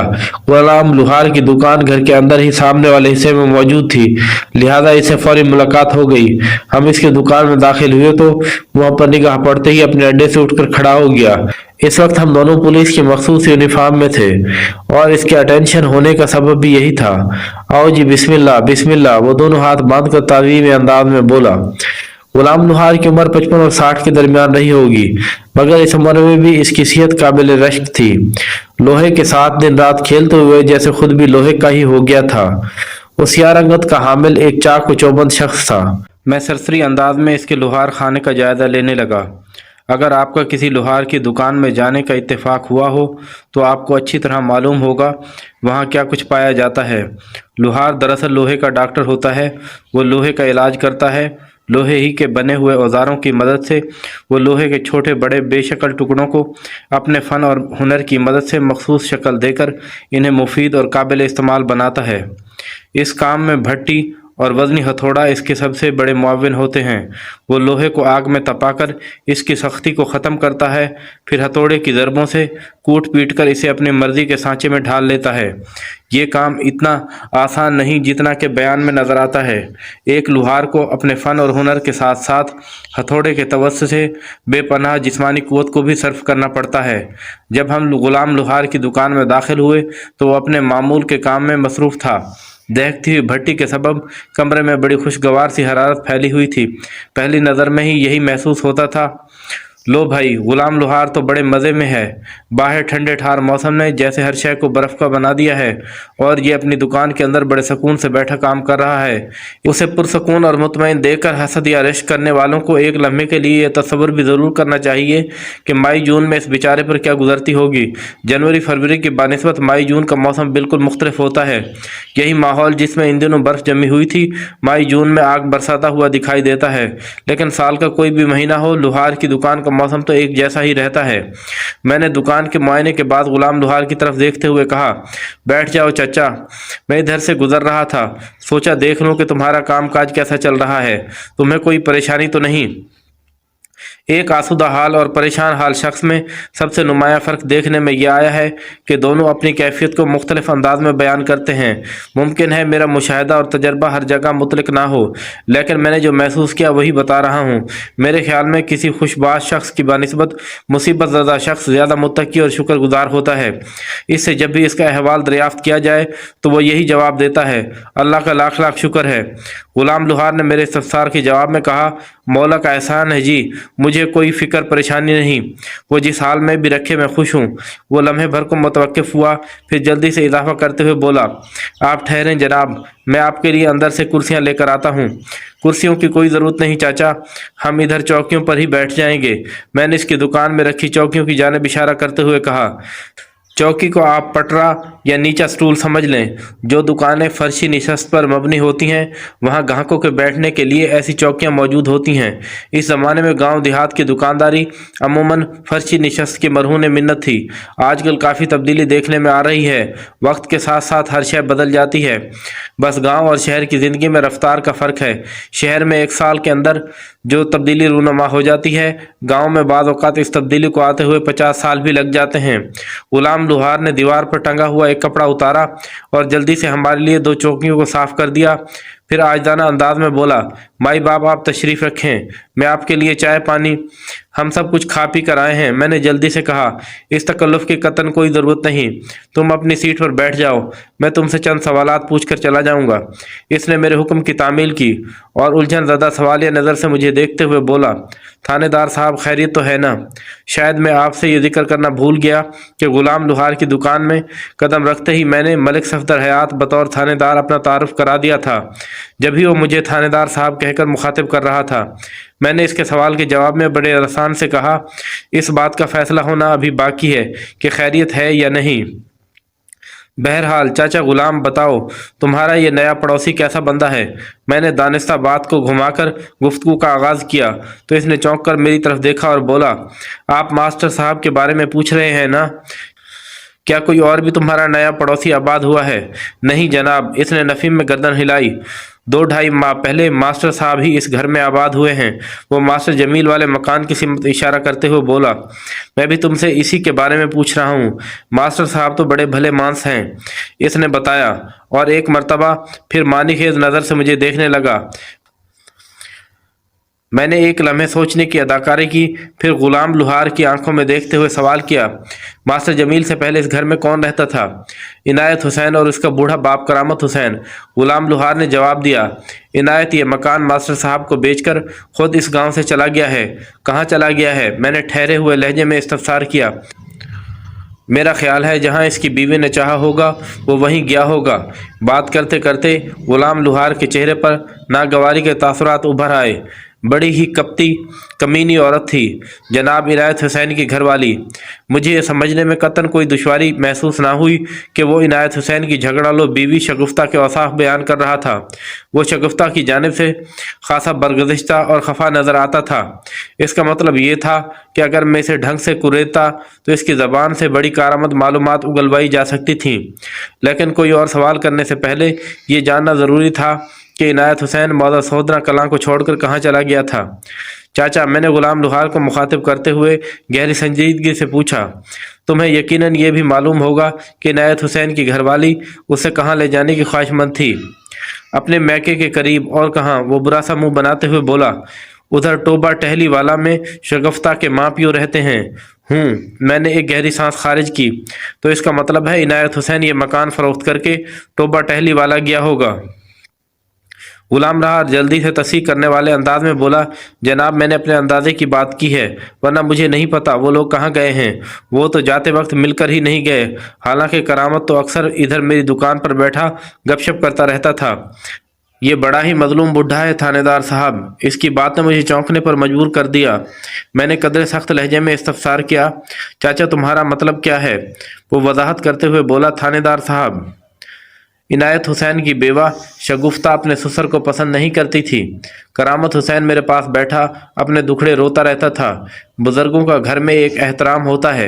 عنایت حسین کے سامنے تو وہ وقت پر کرامت کو کھانا دے دیتی تھی، لیکن اس کی غیر موجودگی میں شگفتہ کا اپنے سسر کے ساتھ رویہ بڑا ہی نامناسب تھا۔ بیچارے کرامت کی عمر 70 کے قریب ہے اور اس کی نگاہ بھی کافی کمزور ہو چکی ہے۔ کرامت نے بڑے ہی رازدارانہ انداز میں مجھے بتایا ہے کہ شگفتہ اس کے کام کو ہاتھ نہیں لگاتی تھی۔ وہ پہنے ہوئے کپڑے دھونے کے لیے اتارتا تو اگلے روز وہی میلے وہ اسے تھما دیتی اور بڑی ڈھٹائی سے کہتی کہ میں نے کپڑے اچھی طرح دھو دیے ہیں۔ کرامت حسین نے ایک واقعہ تو ایسا سنایا کہ سن کر میرے رونگٹے کھڑے ہو گئے۔ غلام لوہار نے تھوڑا توقف کر کے ایک جھرجھری لی، پھر اپنی بات کو آگے بڑھاتے ہوئے بولا، کرامت نے مجھے بتایا کہ اکثر و بیشتر اس کی بہو اس کے سالن میں تھوڑا پانی ملا دیتی تھی، جس کی وجہ سے اس کے سالن کا ذائقہ تو خراب ہوتا ہی تھا، اس کے ساتھ ہی ظاہر ہے سالن میں نمک بھی کم ہو جاتا تھا۔ کرامت سالن میں نمک کی کمی کا اظہار کرتا تو نمک والا ڈبہ اس کے سامنے رکھ دیا جاتا کہ جتنی ضرورت ہو وہ اوپر سے نمک ڈال لے۔ اصلی سالن میں چونکہ نمک مرچ بالکل مناسب ہوتا تھا، اس لیے عنایت چڑھ کر اپنے باپ سے کہتا، ابا آپ بڑھاپے میں بہت تیز نمک کھانے لگے ہو، مجھے تو سالن میں نمک بالکل ٹھیک لگ رہا ہے۔ اسی قسم کی کارروائی شگفتہ کرامت کی چائے کے ساتھ بھی کرتی تھی۔ بڑے مزے کی بات ہے تھانے دار صاحب، وہ ایک مرتبہ پھر متوقف ہوا، گہری سانس لی، پھر سلسلہ بیان کو آگے بڑھاتے ہوئے بتانے لگا، کرامت حسین کا دعویٰ ہے کہ وہ اپنی بہو کی ان چھل فریبیوں سے اچھی طرح واقف ہے، مگر مصلحت کے تحت اس نے اپنی زبان بند رکھی ہے۔ وہ جانتا ہے عنایت اور شگفتہ میں پہلے ہی نہیں بنتی، اس نے اگر بہو پر تنقید شروع کر دی یا کھانا خراب سالن اور چائے کو ٹیسٹ کے لیے بیٹے کی طرف بڑھا دیا تو گھر میں ایک قیامت برپا ہو جائے گی۔ کرامت ایک امن پسند اور صلح جو شخص ہے، اس لیے اس نے مصلحتاً اپنی زبان پر تالا ڈال رکھا ہے۔ وہ جملہ ادھورا چھوڑ کر جیسے خیالوں میں گم ہو گیا۔ چند لمحے وہ جذب کی سی کیفیت میں خلا کو گھورتا رہا، پھر ایک ٹھنڈی سانس خارج کرتے ہوئے بولا، کرامت یہاں تھا تو اس کے ساتھ میرا دل لگ گیا تھا۔ میری بڑی تمنا تھی کہ جاتے وقت میں اس سے ایک بھرپور ملاقات کروں گا، لیکن عنایت نے 2 دن پہلے ہی اسے روانہ کر دیا۔ کہاں روانہ کر دیا؟ اس کے خاموش ہوتے ہی میں نے بیزاری سے سوال کیا۔ اس نے جواب دیا، یہی سوال میں نے عنایت سے اس وقت کیا تھا جب وہ اس گھر کو خیر بات کہہ کر جا رہا تھا۔ عنایت نے مجھے بتایا کہ ابا کافی دنوں سے کوٹ فرمان جانے کی ضد کر رہا تھا، میں نے اسے ادھر ہی بھیج دیا ہے۔ اچھا ہے، وہ کچھ عرصے کوٹ فرمان میں رہ لے، اس کا دل بہل جائے گا۔ میں نے سرسری لہجے میں پوچھ لیا، کوٹ فرمان میں ان کا کون رہتا ہے؟ سغرا، غلام لوہار نے ٹھہرے ہوئے لہجے میں جواب دیا، کرامت حسین کی 2 ہی اولادیں ہیں، سغرا اور عنایت۔ سغرا شادی شدہ ہے اور ادھر کوٹ فرمان میں اپنے شوہر شکور کے ساتھ رہتی ہے۔ شکور وہاں کا ایک چھوٹا زمیندار ہے، ان کے ماشاءاللہ 5 بچے ہیں۔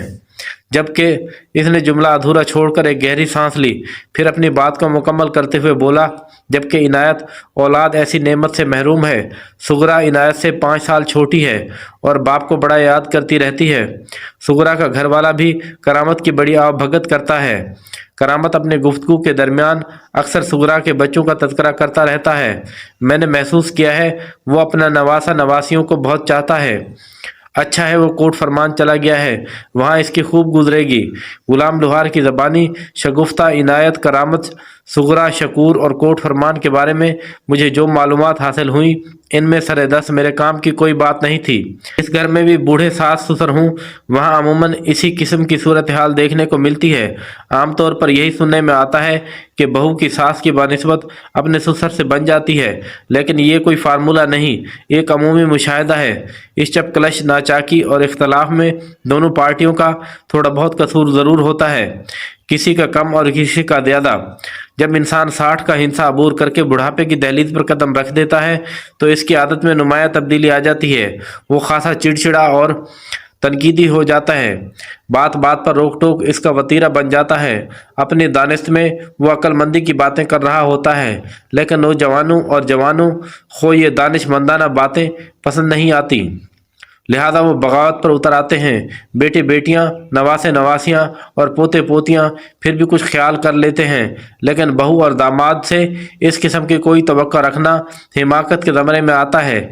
लेकिन मैं फिर यही कहूँगा कि ये कोई फार्मूला नहीं, एक अमूमी तजर्बा और मुशाहिदा है। बाज़ जगह सूरत हाल इसके बलअक्स भी नज़र आती है।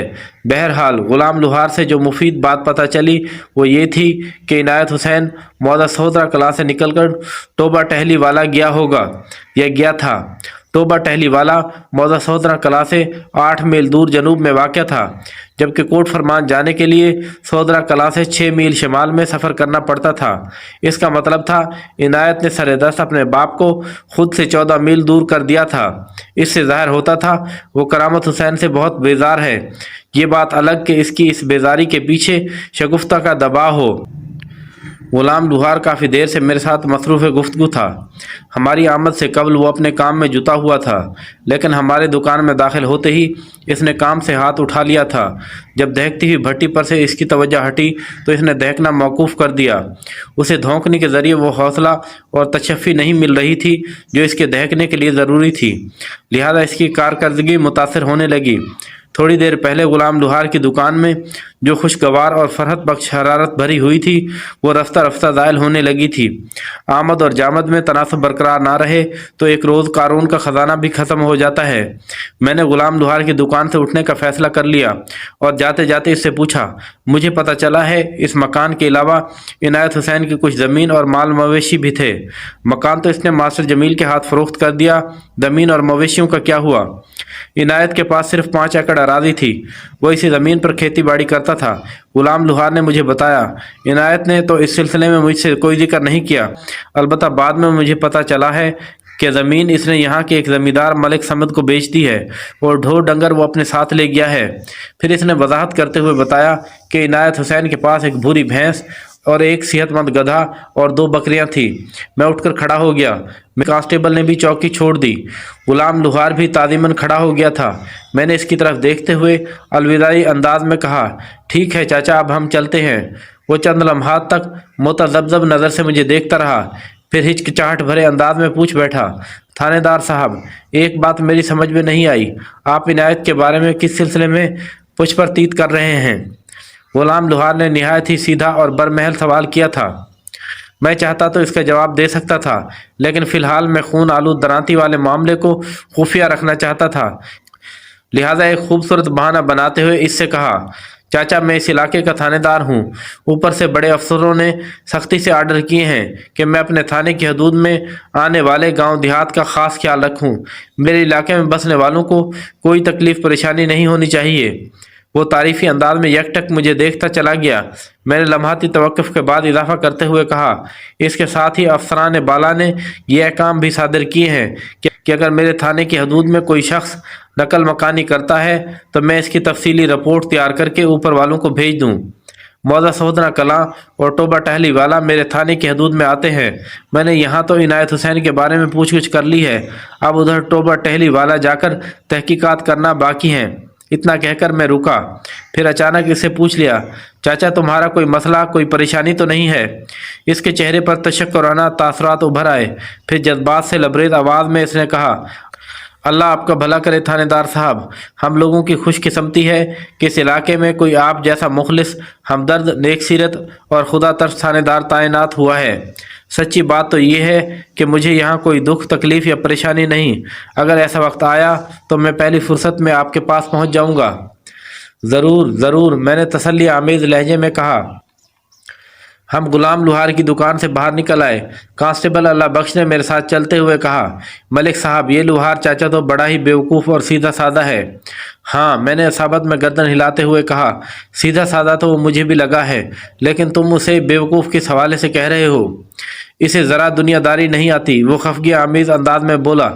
मैंने पूछा, तुम्हारी नज़र में दुनियादारी क्या है अल्लाह बख्श?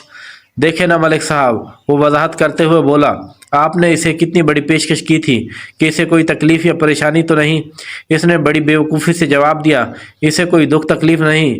اس کی جگہ اگر کوئی اور سمجھدار شخص ہوتا تو وہ آپ کی اس فراخ دلانہ پیشکش سے ضرور فائدہ اٹھانے کی کوشش کرتا، وہ آپ کے ذریعے اپنا کوئی نہ کوئی کام نکلوا لیتا۔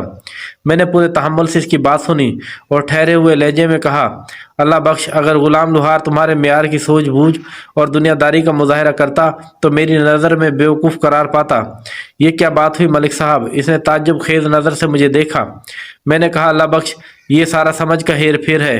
غلام لوہار نے اس لیے مجھ سے کوئی شکایت نہیں کی کہ اس کی زندگی میں واقعی کوئی پریشانی اور تکلیف نہیں ہے، اور یہ سب کچھ اس کی سادگی اور فطرت سے قریب زندگی گزارنے کا ثمر ہے۔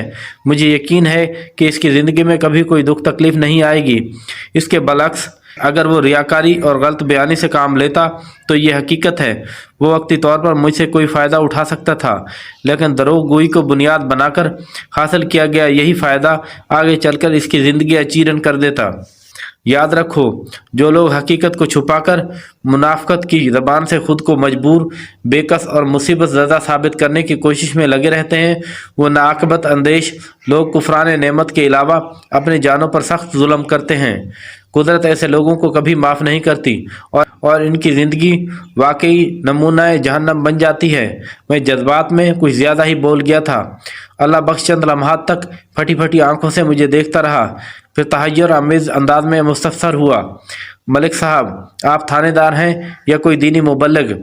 میں نے گمبھیرانہ انداز میں کہا، اللہ بخش، میں سب سے پہلے ایک انسان ہوں، بعد میں تھانے دار۔ ایک انسان ہونے کے ناطے ہر شخص کو زندگی کی یہ حقیقی اونچ نیچ معلوم ہونی چاہیے۔ اس کے لیے انسان کا عالم دین یا مذہبی مبلغ ہونا ضروری نہیں۔ اسی وقت 8-9 سال کا ایک بچہ ہمارے قریب آ گیا۔ اللہ بخش میری وضاحت کے جواب میں پتہ نہیں کیا کہنا چاہتا تھا۔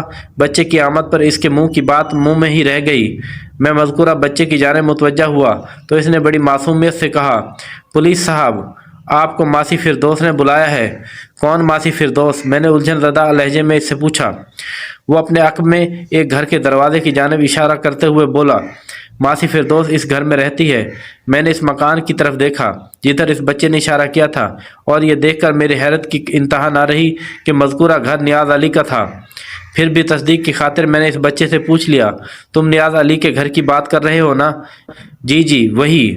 وہ جلدی سے بولا، ماسی فردوس نیاز چاچا کی گھر والی ہے۔ میں نے الجھن بھری نظر سے اللہ بخش کی طرف دیکھا، پھر نیاز علی کے مکان کی جانب قدم بڑھا دیے۔ اسی لمحے وہ بچہ ایک بغلی گلی میں غائب ہو گیا۔ نیاز علی کے مکان کی طرف بڑھتے ہوئے میں سوچنے لگا کہ فردوس نے مجھے کیوں بلایا تھا؟ آخر اس عورت کو مجھ سے کیا کام ہو سکتا ہے؟ غلام لوہار کی دکان میں قدم رکھنے سے پہلے ہم نے نیاز علی کے مکان کے دروازے پر دستک دی تھی، اور اس کی بیوی کی زبانی معلوم ہوا تھا کہ نیاز اس وقت اپنے کولہو پر ملے گا۔ میرا ذہن بار بار مجھے یہ سمجھانے کی کوشش کر رہا تھا کہ فردوس کے پاس میرے لیے کوئی سنسنی خیز خبر ہوگی، ورنہ وہ یوں بچہ بھیج کر مجھے اپنے پاس نہ بلاتی۔ نیاز علی کا مکان ماسٹر جمیل کے گھر کی دائیں جانب واقع تھا۔ ہم نیاز علی کے گھر کے سامنے پہنچے تو داخلی دروازے کے عقب سے نسوانی آواز ابھری، تھانے دار صاحب، میں نے بیٹھک کا دروازہ کھول دیا ہے، آپ اندر آ کر بیٹھ سکتے ہیں۔ میں نے اس آواز کو پہچاننے میں ایک لمحے کی دیر نہ کی۔ میں تھوڑی دیر پہلے اس آواز سے یہیں کھڑے ہو کر مختصر مکالمت کر چکا تھا۔ وہ یقیناً نیاز علی کی بیوی فردوس تھی۔ گھر کے داخلی دروازے کے بغل میں بیٹھک کا دروازہ نظر آ رہا تھا۔ میں نے دیکھا وہ دروازہ نیم وا تھا۔ میں کانسٹیبل اللہ بخش کے ساتھ اس دروازے کے توسط سے بیٹھک میں پہنچ گیا۔ اندر فردوس پہلے سے موجود تھی۔ وہ ہمیں بیٹھک کے دروازے کے بارے میں بتا کر اس طرف آ گئی تھی۔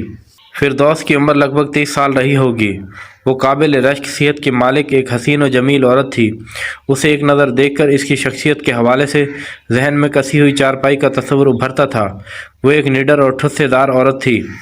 ہمیں بیٹھک میں بٹھانے کے بعد اس نے پر اعتماد لہجے میں کہا، اس وقت میں گھر میں اکیلی ہی ہوں۔ نیاز اپنے کوہلے پر گیا ہے اور بچے پڑھنے کے لیے اسکول گئے ہیں۔ آپ لوگ بیٹھیں، تمہیں کہیں جانے کی ضرورت نہیں فردوس بی بی۔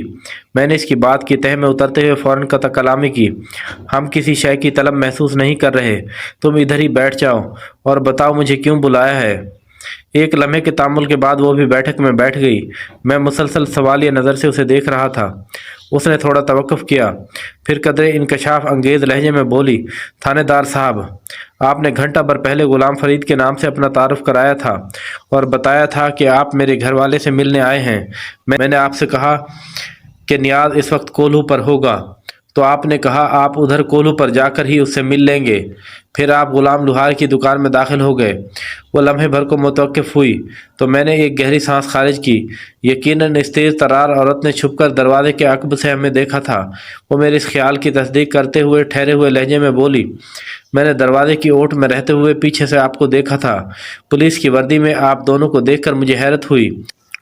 ये एक इत्तेफाक है कि थोड़ी देर पहले मैं धुले हुए कपड़े सुखाने के लिए अपने घर की छत पर गई तो मैंने आप दोनों को मास्टर जमील के साथ इसके घर के अकबी हिस्से में खड़े देख लिया था। मैं इस बात पर हैरान हुई कि आपने मुझे अपना नाम गुलाम फरीद क्यों बताया। मैंने इतनी देर में अपने तौर पर यह जान लिया है कि आपका नाम मलिक सफदर हयात है और आप हमारे इलाके के थानेदार हैं। वो होशियार ही नहीं, खासी खतरनाक औरत भी थी। पता नहीं इसने कौन से ज़राए इस्तेमाल करके मेरे बारे में मालूमात हासिल कर ली थी। इससे पहले कि मैं इसकी इस्तफसारी के नज़र के जवाब में कुछ कहता, वो मेरी आंखों में देखते हुए मानी खेज लहजे में बोली, थानेदार जी, इतना तो मैं भी जानती हूँ, पुलिस बिला मकसद कहीं आती जाती नहीं। अल्लाह खैर करे, आप किस केस की तफ्तीश करने निकले हैं। फिरदौस जैसी होशियार औरत को चक्कर देना आसान काम नहीं था, लेकिन इन लम्हात में मेरा जहन बर्क रफ्तारी से काम कर रहा था, लिहाजा बर वक्त मुझे एक उम्दा किस्म का बहाना सूझ गया। मैंने इसके चेहरे को घूरते हुए गंभीर आवाज़ में कहा, फिरदौस बीबी, तुम्हारा अंदाज़ा बिल्कुल दुरुस्त है। कहीं पर भी पुलिस की आमद बेसबब नहीं होती। मैं भी एक मामले की तफ्तीश के सिलसिले में इन गलियों की खाक छान रहा हूँ। एक लम्हे के तवक्कुफ से मैंने बड़े ड्रामाई अंदाज में कहा, दरअसल मैं इनायत की बीवी शगुफ्ता के बारे में कुछ मालूमात इकट्ठा कर रहा हूँ। वो फड़क उठी, कैसी मालूमात थानेदार साहब। मैंने अपने झूठ के मुंह में तकनीकी ज़बान फिट करते हुए बात को निभा दिया। उधर टोबा टहली वाला से शगुफ्ता की इंक्वायरी आई है। हमारी मालूमात के मुताबिक शगुफ्ता इनायत हुसैन की बीवी है। इनायत हुसैन मास्टर जमील के हाथ अपना मकान बेचकर कहीं चला गया है। अब पता चला है कि शगुफ्ता उधर टोबा टहली वाला में किसी मुश्ताक नामी आदमी से शादी कर रही है। मैं इस बात की तस्दीक करने के लिए निकला हूँ, क्या ये शगुफ्ता ने इनायत हुसैन से तलाक हासिल कर ली है या। मैंने बड़े पुरस्रार अंदाज में जुमला अधूरा छोड़ा तो फरदौस के चेहरे पर सनसनी सी फैल गई। जब वो बोली तो मुझे यकीन हो गया कि अंधेरे में मेरा चलाए हुआ तीर जाकर निशाने पर बैठा था। वो लड़ती हुई आवाज़ में मुस्तफसर हुई, आप कहीं महर मुश्ताक की बात तो नहीं कर रहे। मैंने असाबत में गर्दन हिलाई, हाँ, उस शख्स का नाम महर मुश्ताक ही तो है। तौबा तौबा, वो अपने कानों को हाथ लगाते हुए बोली, गज़ब खुदा का, इस औरत को ज़रा भी हया नहीं। मैं तो समझ रही थी बूढ़ा करामत किसी गलत फहमी का शिकार हो गया है, क्योंकि बूढ़े बारे मत मारी जाती है इंसान की, लेकिन ये मामला तो वाकई सच्चा निकला। वो चंद लम्हात के लिए मुतवक्किफ हुई, फिर बड़ी शिद्दत से नफ़ी में गर्दन झटकते हुए बोली, थानेदार साहब, मैं आपको बिल्कुल सही बता रही हूँ। इनायत हुसैन ने कभी शगुफ्ता को तलाक नहीं दी। वह इनायत की कानूनी बीवी है। आप कानून की ताकत का इस्तेमाल करें और पहली फुर्सत में शादी को रुकवाने की कोशिश करें। ख़स्म पर ख़स्म करना तो बहुत बड़ा गुनाह है। पता नहीं वो नामुराद कौन सा गुल खिलाने जा रही है। ये सच है कि इंसान अगर खलूस नीयत से मंजिल की तलाश में निकले और इसकी कोशिश में भी कोई कलाम ना हो तो उसे ज़रूर कामयाबी मिलती है। मेरी अब तक की कोशिश इत्तेफाक से अचानक ही रंग ले आई थी। फिरदौस ने जोश जज्बात में मुझे इस केस में आगे बढ़ने के लिए एक रास्ता फराहम कर दिया था, लिहाजा मैंने इसके इत्मीनान और तसल्ली की खातिर मजबूत लहजे में कहा, सवाल ही नहीं पैदा होता कि मैं वो शादी होने दूं। तुमने हकीकत के चेहरे से पर्दा हटाकर कानून की मदद की है। मैं तुमसे थोड़े और ताउन की उम्मीद रखता हूँ। जी जी बताएं, वो झरझराती हुई आवाज़ में बोली, मैं आपके लिए क्या कर सकती हूँ। मैंने कहा, फरदौस बीबी, तुमने थोड़ी देर पहले बताया है कि इनायत का बाप करामत शगुफ्ता के हवाले से किसी गलत फहमी का शिकार हो गया था। ये क्या किस्सा है। वो बड़ी रसान से वजाहत करते हुए बोली, किस्सा ये है जनाब कि शगुफ्ता ने यह वतीरा अपना लिया था कि आए दिन वो अपने कसम से रूठकर उधर टोबा टाहली वाला अपने मैके चली जाती थी। बुढ़ा करामत अपनी बहू की इस रविश से गहरी तशवीश में मुब्तला था। उसे शक हो गया कि वहाँ शगुफ्ता का किसी से कोई चक्कर है। कुछ अरसे के बाद करामत हुसैन ने किसी की जगह मुश्ताक महर का नाम फिट कर दिया। جب شگفتہ کا روٹنا اور میکے میں جا بیٹھنا حد سے گزر گیا تو کرامت نے ڈھکے چھپے الفاظ میں اپنے بیٹے سے اس سلسلے میں بات کی۔ عنایت نے مبہم انداز میں اپنی بیوی سے بات پرس کی تو اس نے ایک طوفان کھڑا کر دیا۔ پھر تو وہ ایک لمبے عرصے کے لیے میکے جا بیٹھی۔ وہ سانس ہموار کرنے کے لیے تھمی، پھر اپنی بات کو آگے بڑھاتے ہوئے بولی، پتہ نہیں یہ عنایت حسین کس بودی مٹی کا بنا ہوا ہے، اس کی جگہ کوئی اور مرد ہوتا تو وہ اپنی بیوی کو زندہ گاڑ دیتا یا ٹکڑے کر کے بھوکے کتوں کے آگے ڈال دیتا۔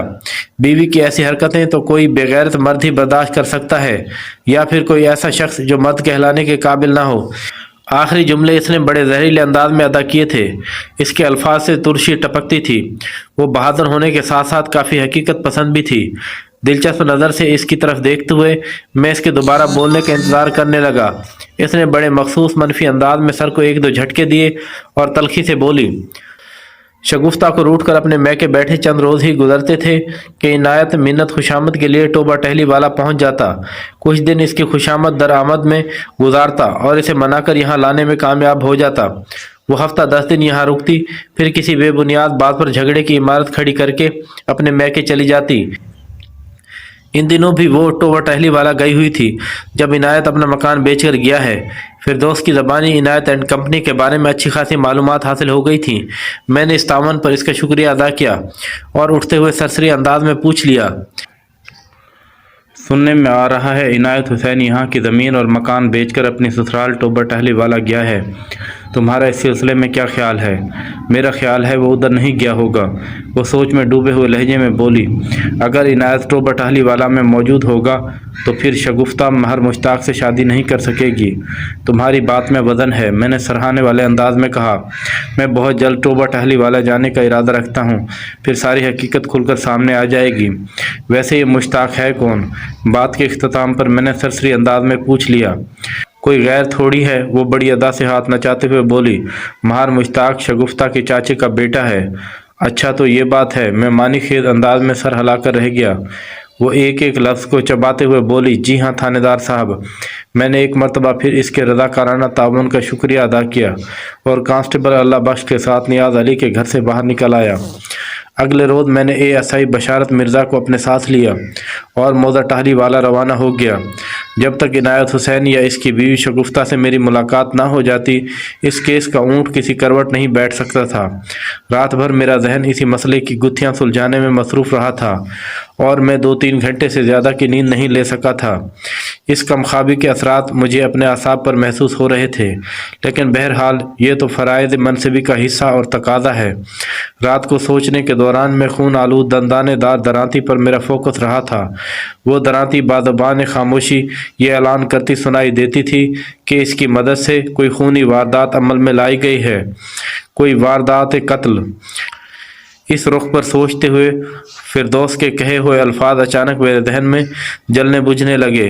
اس نے بڑی تلخی سے کہا تھا، اگر عنایت کی جگہ کوئی اور مرد ہوتا تو وہ اپنی بیوی کو زندہ گاڑ دیتا یا ٹکڑے کر کے بھوکے کتوں کے آگے ڈال دیتا۔ کسی کو زمین میں گاڑا جائے یا ٹکڑے کر کے بھوکے کتوں کے سامنے پھینک دیا جائے، بات ایک ہی ہے، یعنی قتل۔ تو کیا عنایت حسین کی غیرت اچانک جاگ اٹھی تھی اور اس نے واقعی اپنی بے رحم روی بیوی کو موت کے گھاٹ اتار دیا تھا؟ یہ ایسا سنسنی خیز اور خطرناک سوال تھا کہ مجھے اپنے رگ و پے میں سنسناہٹ سی دوڑتی محسوس ہونے لگی۔ اس کے ساتھ ہی خون آلود درانتی کا معمہ حل بھی حل ہوتا نظر آنے لگا۔ یہ ہو سکتا تھا کہ عنایت نے اس درانتی کی مدد سے اپنی بیوی کا گلا کاٹ ڈالا ہو اور ازاں بعد آلائے قتل کو گندم والے پڑولے میں چھپا دیا ہو۔ ان امکانی باتوں کی تصدیق یا تردید ٹوبہ ٹہلی والا پہنچ کر ہی ہو سکتی تھی۔ اگر عنایت حسین نے واقعی اپنی بیوی کو قتل کیا تھا تو پھر شگفتہ کو ٹوبہ ٹہلی والا میں موجود نہیں ہونا چاہیے تھا، مگر وہ وہاں موجود تھی۔ ہم دوپہر کے وقت ٹوبہ ٹہلی والا پہنچے اور پوچھتے پاچھتے سیدھا شگفتہ کے میکے پہنچ گئے۔ یہ گھر گاؤں کے وسط میں واقع تھا۔ شگفتہ کے باپ یعقوب علی کا عرصہ پہلے انتقال ہو گیا تھا۔ وہ گھر میں اپنی ماں کے ساتھ تھی اور اتفاق یہ تھا کہ اس وقت ان دونوں کے سوا گھر میں کوئی اور بھی نہیں تھا۔ شگفتہ کی ماں کا نام شرافت بی بی معلوم ہوا۔ ہماری دستک کے جواب میں دروازہ شرافت بی بی ہی نے کھولا تھا۔ جب میں نے اسے بتایا کہ میں موضع سہودرا کلاں سے آیا ہوں اور اس کے جوائی عنایت حسین کے بارے میں کچھ معلومات حاصل کرنا چاہتا ہوں تو وہ ہمیں اپنے گھر کے اندر لے گئی۔ पुलिस की वर्दी का अपना एक रोब दाब होता है, इसके सामने बहुत से बंद दरवाजे खुद ब खुद खुल जाते हैं। शराफत बीबी ने हमें बैठक में बिठाने के बाद कहा, आप लोग इतनी दूर सफ़र करके यहाँ आए हैं, मैं शगुफ्ता से कहती हूँ आपके लिए चाय पानी का बंदोबस्त करे। वो इतने नॉर्मल अंदाज में बात कर रही थी जैसे कहीं कुछ भी ना हुआ हो। पता नहीं ये इसकी हकीकी तासुरात थे या वो कमाल की अदाकारा थी। बहरहाल ख़त व ख़ाल से वो खासी सर्द व गर्म चशीदा दिखाई देती थी। मुझे महसूस हुआ इसके दिल का हाल जानने के लिए मुझे सख्त मेहनत करना पड़ेगी। इसकी पुरकशिश पेशकश के जवाब में मैंने कहा, किसी किस्म के तकल्लुफ़ में पड़ने की ज़रूरत नहीं, हम थाने से नाश्ता करके निकले थे। थानेदार साहब, सोदरा कला यहाँ से 8 मील के फासले पर है। वो बेतकल्लुफ़ी से बोली, आप लोग घोड़ों की पुश्त पर सवार होकर यहाँ पहुँचे हैं। सर्दी के मौसम में वैसे भी जिस्म को ज़्यादा गर्मी की ज़रूरत होती है। सुबह का खाया पिया तो सब बराबर हो गया होगा। इसने बड़ी माकूल बात की थी, लिहाजा इसके इसरार को देखते हुए मैंने ज़्यादा मज़ाहमत ना की। वाकई इस वक्त मुझे हल्की हल्की भूख महसूस हो रही थी। अदें अलावा पूछताछ के सिलसिले में हमें वहाँ थोड़ा वक्त गुजारना था, चुनाचा खातिर तवाज़ा कराने में कोई मुज़ायका नहीं था। मुझे नीम रजामंद देखते हुए शराफत बीबी घर के अंदरूनी हिस्से में गायब हो गई। मैं इस बैठक में मौजूद साजो सामान का तनकीदी जायज़ा लेने लगा। जल्द ही मुझे अंदाज़ा हो गया इस घर के माली हालात खासे अच्छे थे, यानी वहाँ किसी किस्म की कोई मुआशी परेशानी नहीं थी। इन लोगों की ज़िंदगी बड़े अच्छे और खुशगवार अंदाज में गुजर रही थी। थोड़ी देर के बाद शराफत बीबी वापस बैठक में आ गई। वो खाली हाथ आई थी। इसका मतलब यही था इसने हमारी खातिरदारी के लिए अपनी बेटी शगुफ्ता को आर्डर दे दिया था। शराफत बीबी मेरे सामने एक मोढ़े पर विराजमान हो गई, फिर बड़े तीखे लहजे में बोली, लगता है इस मरतबा इनायत ने शगुफ्ता को बुलाने के लिए बाकायदा पुलिस की मदद ली है। इसके इस तंदिया जुमले ने मुझे चौंकने पर मजबूर कर दिया। इस बात से साफ जाहिर होता था इनायत के ताज़ा तरीन हालात की इनको कोई खबर नहीं थी। ये बड़ी अचंबक सूरत हाल थी। मैंने इसे घिसने के लिए सरसरी लहजे में कहा, हाँ कुछ ऐसी ही बात है शराफत बीबी, तुमने तंग आमद बजंग आमद के बारे में तो सुना होगा। अच्छा तो आप यहाँ इनायत के लिए जंग करने आए हैं? वो हैरत भरे लहजे में बोली, लेकिन शुरू में तो आपने बताया था आप इनायत के बारे में कुछ मालूमात हासिल करने आए हैं। सच्ची बात तो यही है, मैंने गुफ्तगू को टू दी पॉइंट रखते हुए कहा। मैं ये जानना चाहता हूँ कि इनायत हुसैन कहाँ है। वो मुतज़ब्ज़ब नज़र से मुझे देखते हुए बोली, इसे कहाँ होना है, उधर सोदरा कला में अपने घर ही में होगा। शराफत बीबी के इस जुमले ने मुझे बड़े वाज़ेह तौर पर बता दिया कि वो इनायत के मकान की फ़रोख्त के बारे में कुछ नहीं जानती। मैं चंद लम्हात तक टटोलने वाले अंदाज में इसकी आंखों में देखता रहा, फिर निहायत ही ठहरे हुए लहजे में कहा, शराफत बीबी 2-2.5 माह पहले तक तो वो सोदरा कलाही में था, लेकिन फिर इसने अपना मकान और ज़मीन फ़रोख्त कर दी, बाल मवेशियों को साथ ले लिया और कहीं चला गया। इसके बाप करामत हुसैन के बारे में पता चला है कि वो अपनी बेटी के पास कोर्ट फरमान चला गया है और इनायत हुसैन के हवाले से यही सुनने में आ रहा है कि वो यहाँ टोबा टाली वाला आ गया है, इसलिए इसकी तलाश में मैं यहाँ पहुँचा हूँ। उसने हैरत, दिलचस्पी और ताज्जुब के मिले जुले तासुरात के साथ मेरी बात सुनी, फिर उलझन ज़दा लहजे में बोली, थानेदार साहब, ये तो आप बड़ी अजीब कहानी सुना रहे हैं। हमें इन वाक़यात का बिल्कुल कोई इल्म नहीं। इनायत यहाँ तो नहीं आया। वो आखिरी मरतबा इस घर में कब आया था? मैंने कदर सख्त लहजे में इस्तफसार किया। इससे पहले कि शराफत बीबी मेरे सवाल का जवाब देती, बैठक के अंदरूनी दरवाजे पर हल्की सी दस्तक हुई। शराफत बीबी ने बारी बारी हम दोनों को देखा और दरवाजे की तरफ मुंह करके बाआवाज़ बुलंद कहा, आ जाओ बेटी, खैर ही है। अगले ही लम्हे बेटी एक ट्रे उठाए बैठक में दाखिल हुई। वो यकीनन शगुफ्ता ही थी। शराफत बीबी ने इसका तारुफ कराकर मेरे अंदाजे की तस्दीक भी कर दी। मैंने जायज़ा नज़र से शगुफ्ता को देखा। वो एक गोरी चिट्टी और हसीन जमील औरत थी।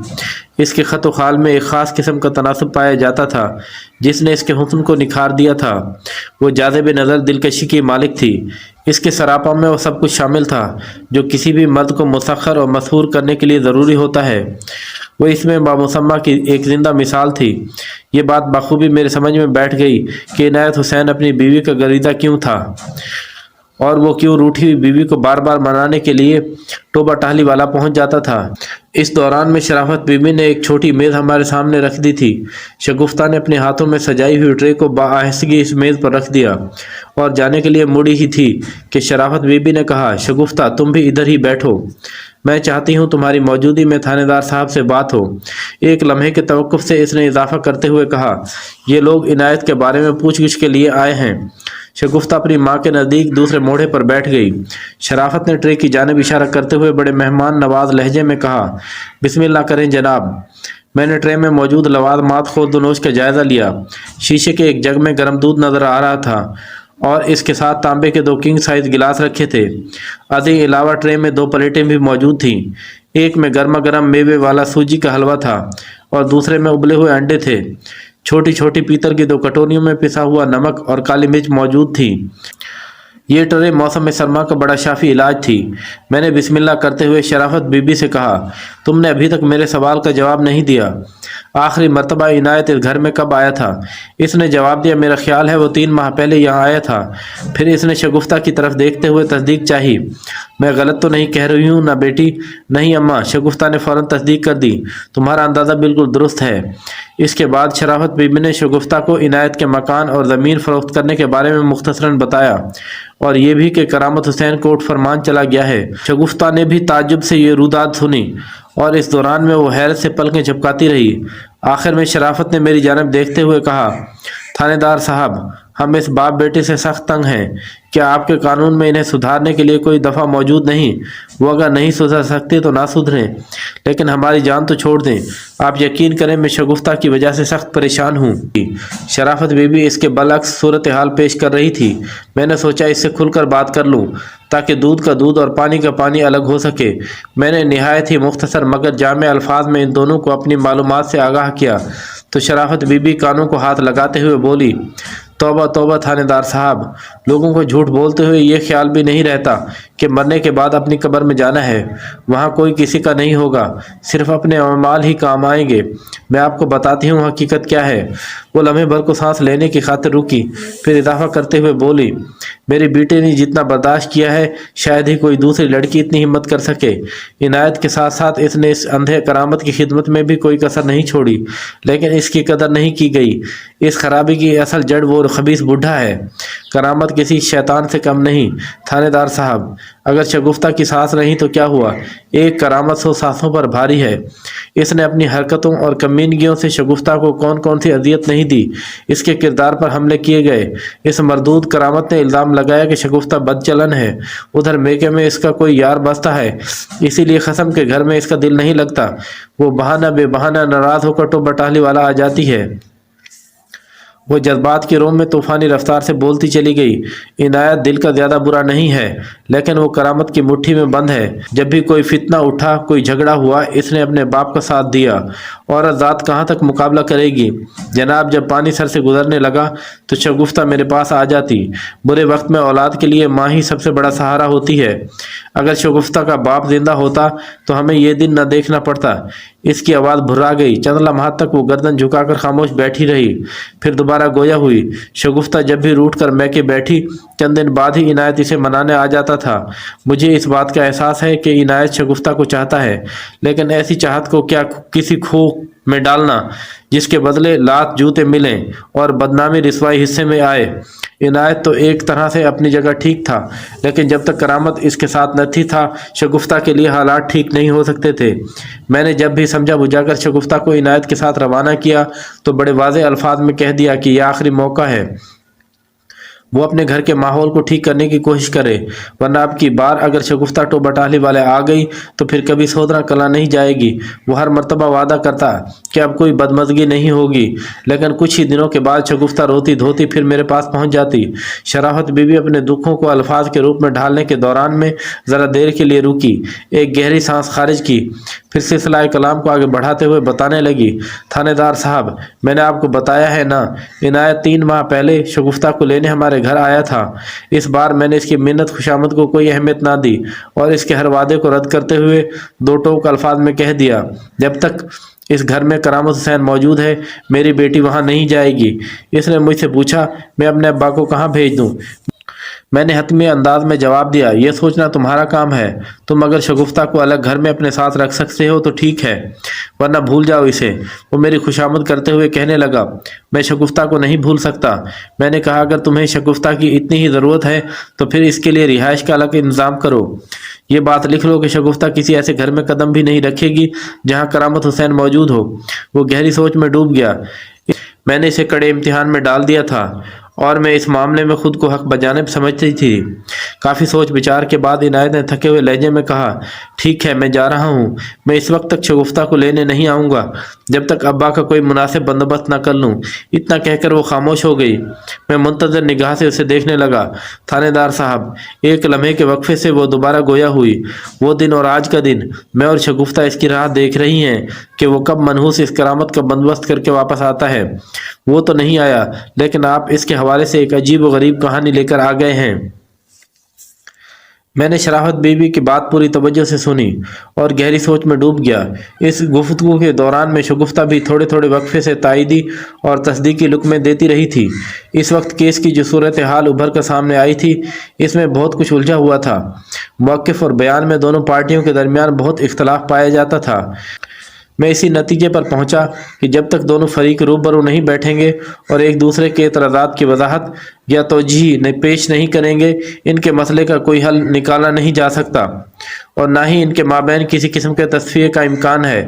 ایک فریق یعنی شگفتہ اینڈ کمپنی تو میرے پاس تھا، اب مجھے دوسرے فریق عنایت اینڈ کمپنی کو تلاش کرنا تھا۔ عنایت حسین کی بازیابی اس لیے بھی ضروری تھی کہ اس کے حوالے سے ایک خون آلود درانتی بھی اس معاملے میں پیش تھی۔ لگے ہاتھوں میں نے شرافت بی بی سے پوچھ لیا، یہ مہر مشتاق کا کیا معاملہ ہے؟ اس کے حوالے سے شگفتہ کے بارے میں جو افواہیں اڑائی جا رہی ہیں، ان میں ذرا برابر بھی حقیقت نہیں۔ وہ میرے سوال کی نزاکت کو سمجھتے ہوئے گہری سنجیدگی سے بولی، مشتاق میرے دیور کا بیٹا ہے، بہت ہی لائق اور بیبا بچہ ہے۔ اگر آج عنایت شگفتہ کو فارغ کر دے تو میں مشتاق کو شگفتہ سے شادی پر تیار کر سکتی ہوں۔ اس نے لفظ فارغ پر کچھ زیادہ ہی زور دیا تھا، جس کا واضح مطلب طلاق تھا۔ اپنے بارے میں اس نوعیت کی گفتگو سنتے ہی شگفتہ اٹھ کر کھڑی ہو گئی۔ ہم دونوں ٹرے کو فارغ کر چکے تھے۔ اس نے خاموشی سے برتن سمیٹے اور بیٹھک سے نکل گئی۔ میں نے شرافت بی بی سے رازدانہ انداز میں پوچھا، اس کا مطلب ہے مشتاق شگفتہ کو پسند کرتا ہے؟ میری شگفتہ ہے ہی ایسی کہ کوئی اس رشتے سے انکار کر ہی نہیں سکتا۔ وہ فخریہ انداز میں بولی، اس کے فخر میں کسی قسم کی ملاوٹ یا مبالغہ نہیں تھا۔ اپنی بیٹی کے بارے میں اس کا فتویٰ 100% درست اور مبنی بر سچ تھا۔ میں نے ٹٹولنے والے انداز میں پوچھ لیا، کیا شگفتہ اس نئے رشتے کے لیے تیار ہو جائے گی؟ میرا خیال ہے وہ انکار نہیں کرے گی، وہ پروسوک لہجے میں بولی۔ میں نے ڈھکے چھپے انداز میں اسے چیک کیا ہے، پھر اپنے مشتاق میں کوئی عیب فیل بھی نہیں۔ بس عنایت حسین کا کانٹا نکل جائے تو میں اس نیک کام میں ذرا بھی دیر نہ کروں۔ وہ لمحے بھر کو رکی، پھر خاصے مضبوط لہجے میں بولی، اب اگر عنایت یہاں آیا تو میں اس سے یہی مطالبہ کروں گی کہ وہ شگفتہ کو آزاد کرے۔ روز روز کا یہ لڑائی جھگڑا ہی ختم ہو جائے۔ وہ اپنے گھر میں خوش، ہم اپنے گھر میں خوش۔ بالکل ٹھیک کہتے ہیں، رائی ہو تو پہاڑ بنتا ہے اور تالی ایک ہاتھ سے نہیں بجتی۔ عنایت اور اس کا باپ اپنی جگہ جو کچھ کر رہے تھے، اس سلسلے میں مجھ تک متضاد آراء پہنچی تھیں، اور ادھر شرافت بی بی جس انداز میں سوچ رہی تھی، وہ بھی کوئی ڈھکی چھپی بات نہیں رہی تھی، چاہے اس کا یہ عمل شگفتہ کے سسرال والوں کے رویوں کے رد عمل میں تھا۔ بہرحال شرافت بی بی اس موڈ میں دکھائی دیتی تھی کہ ادھر عنایت شگفتہ کو رشتہ ازواج سے آزاد کرے، ادھر وہ اپنی بیٹی کو مہر مشتاق سے بیاہ دے۔ میرے لیے اب ٹوبہ ٹہلی والا میں کوئی کام نہیں رہ گیا تھا۔ میں جس مقصد کی خاطر وہاں پہنچا تھا وہ پورا نہیں ہو سکا تھا۔ اگر عنایت حسین میرے ہتھے چڑھ جاتا تو خون آلود درانتی پر روشنی ڈال سکتا تھا۔ میں اٹھ کر کھڑا ہو گیا اور شرافت بی بی سے کہا، میں عنایت کی تلاش میں یہاں آیا تھا، اور تمہارا دعویٰ ہے کہ اس نے ٹوبہ ٹہلی والا میں قدم نہیں رکھا۔ تمہارے خیال میں وہ مجھے کہاں مل سکتا ہے؟ اس نے شک آمیز نظر سے مجھے دیکھا اور چپتے ہوئے لہجے میں بولی، تھانے دار صاحب، آپ نے شروع میں مجھے بتایا تھا کہ عنایت نے اپنے باپ کو ادھر کوٹ فرمان روانہ کر دیا ہے۔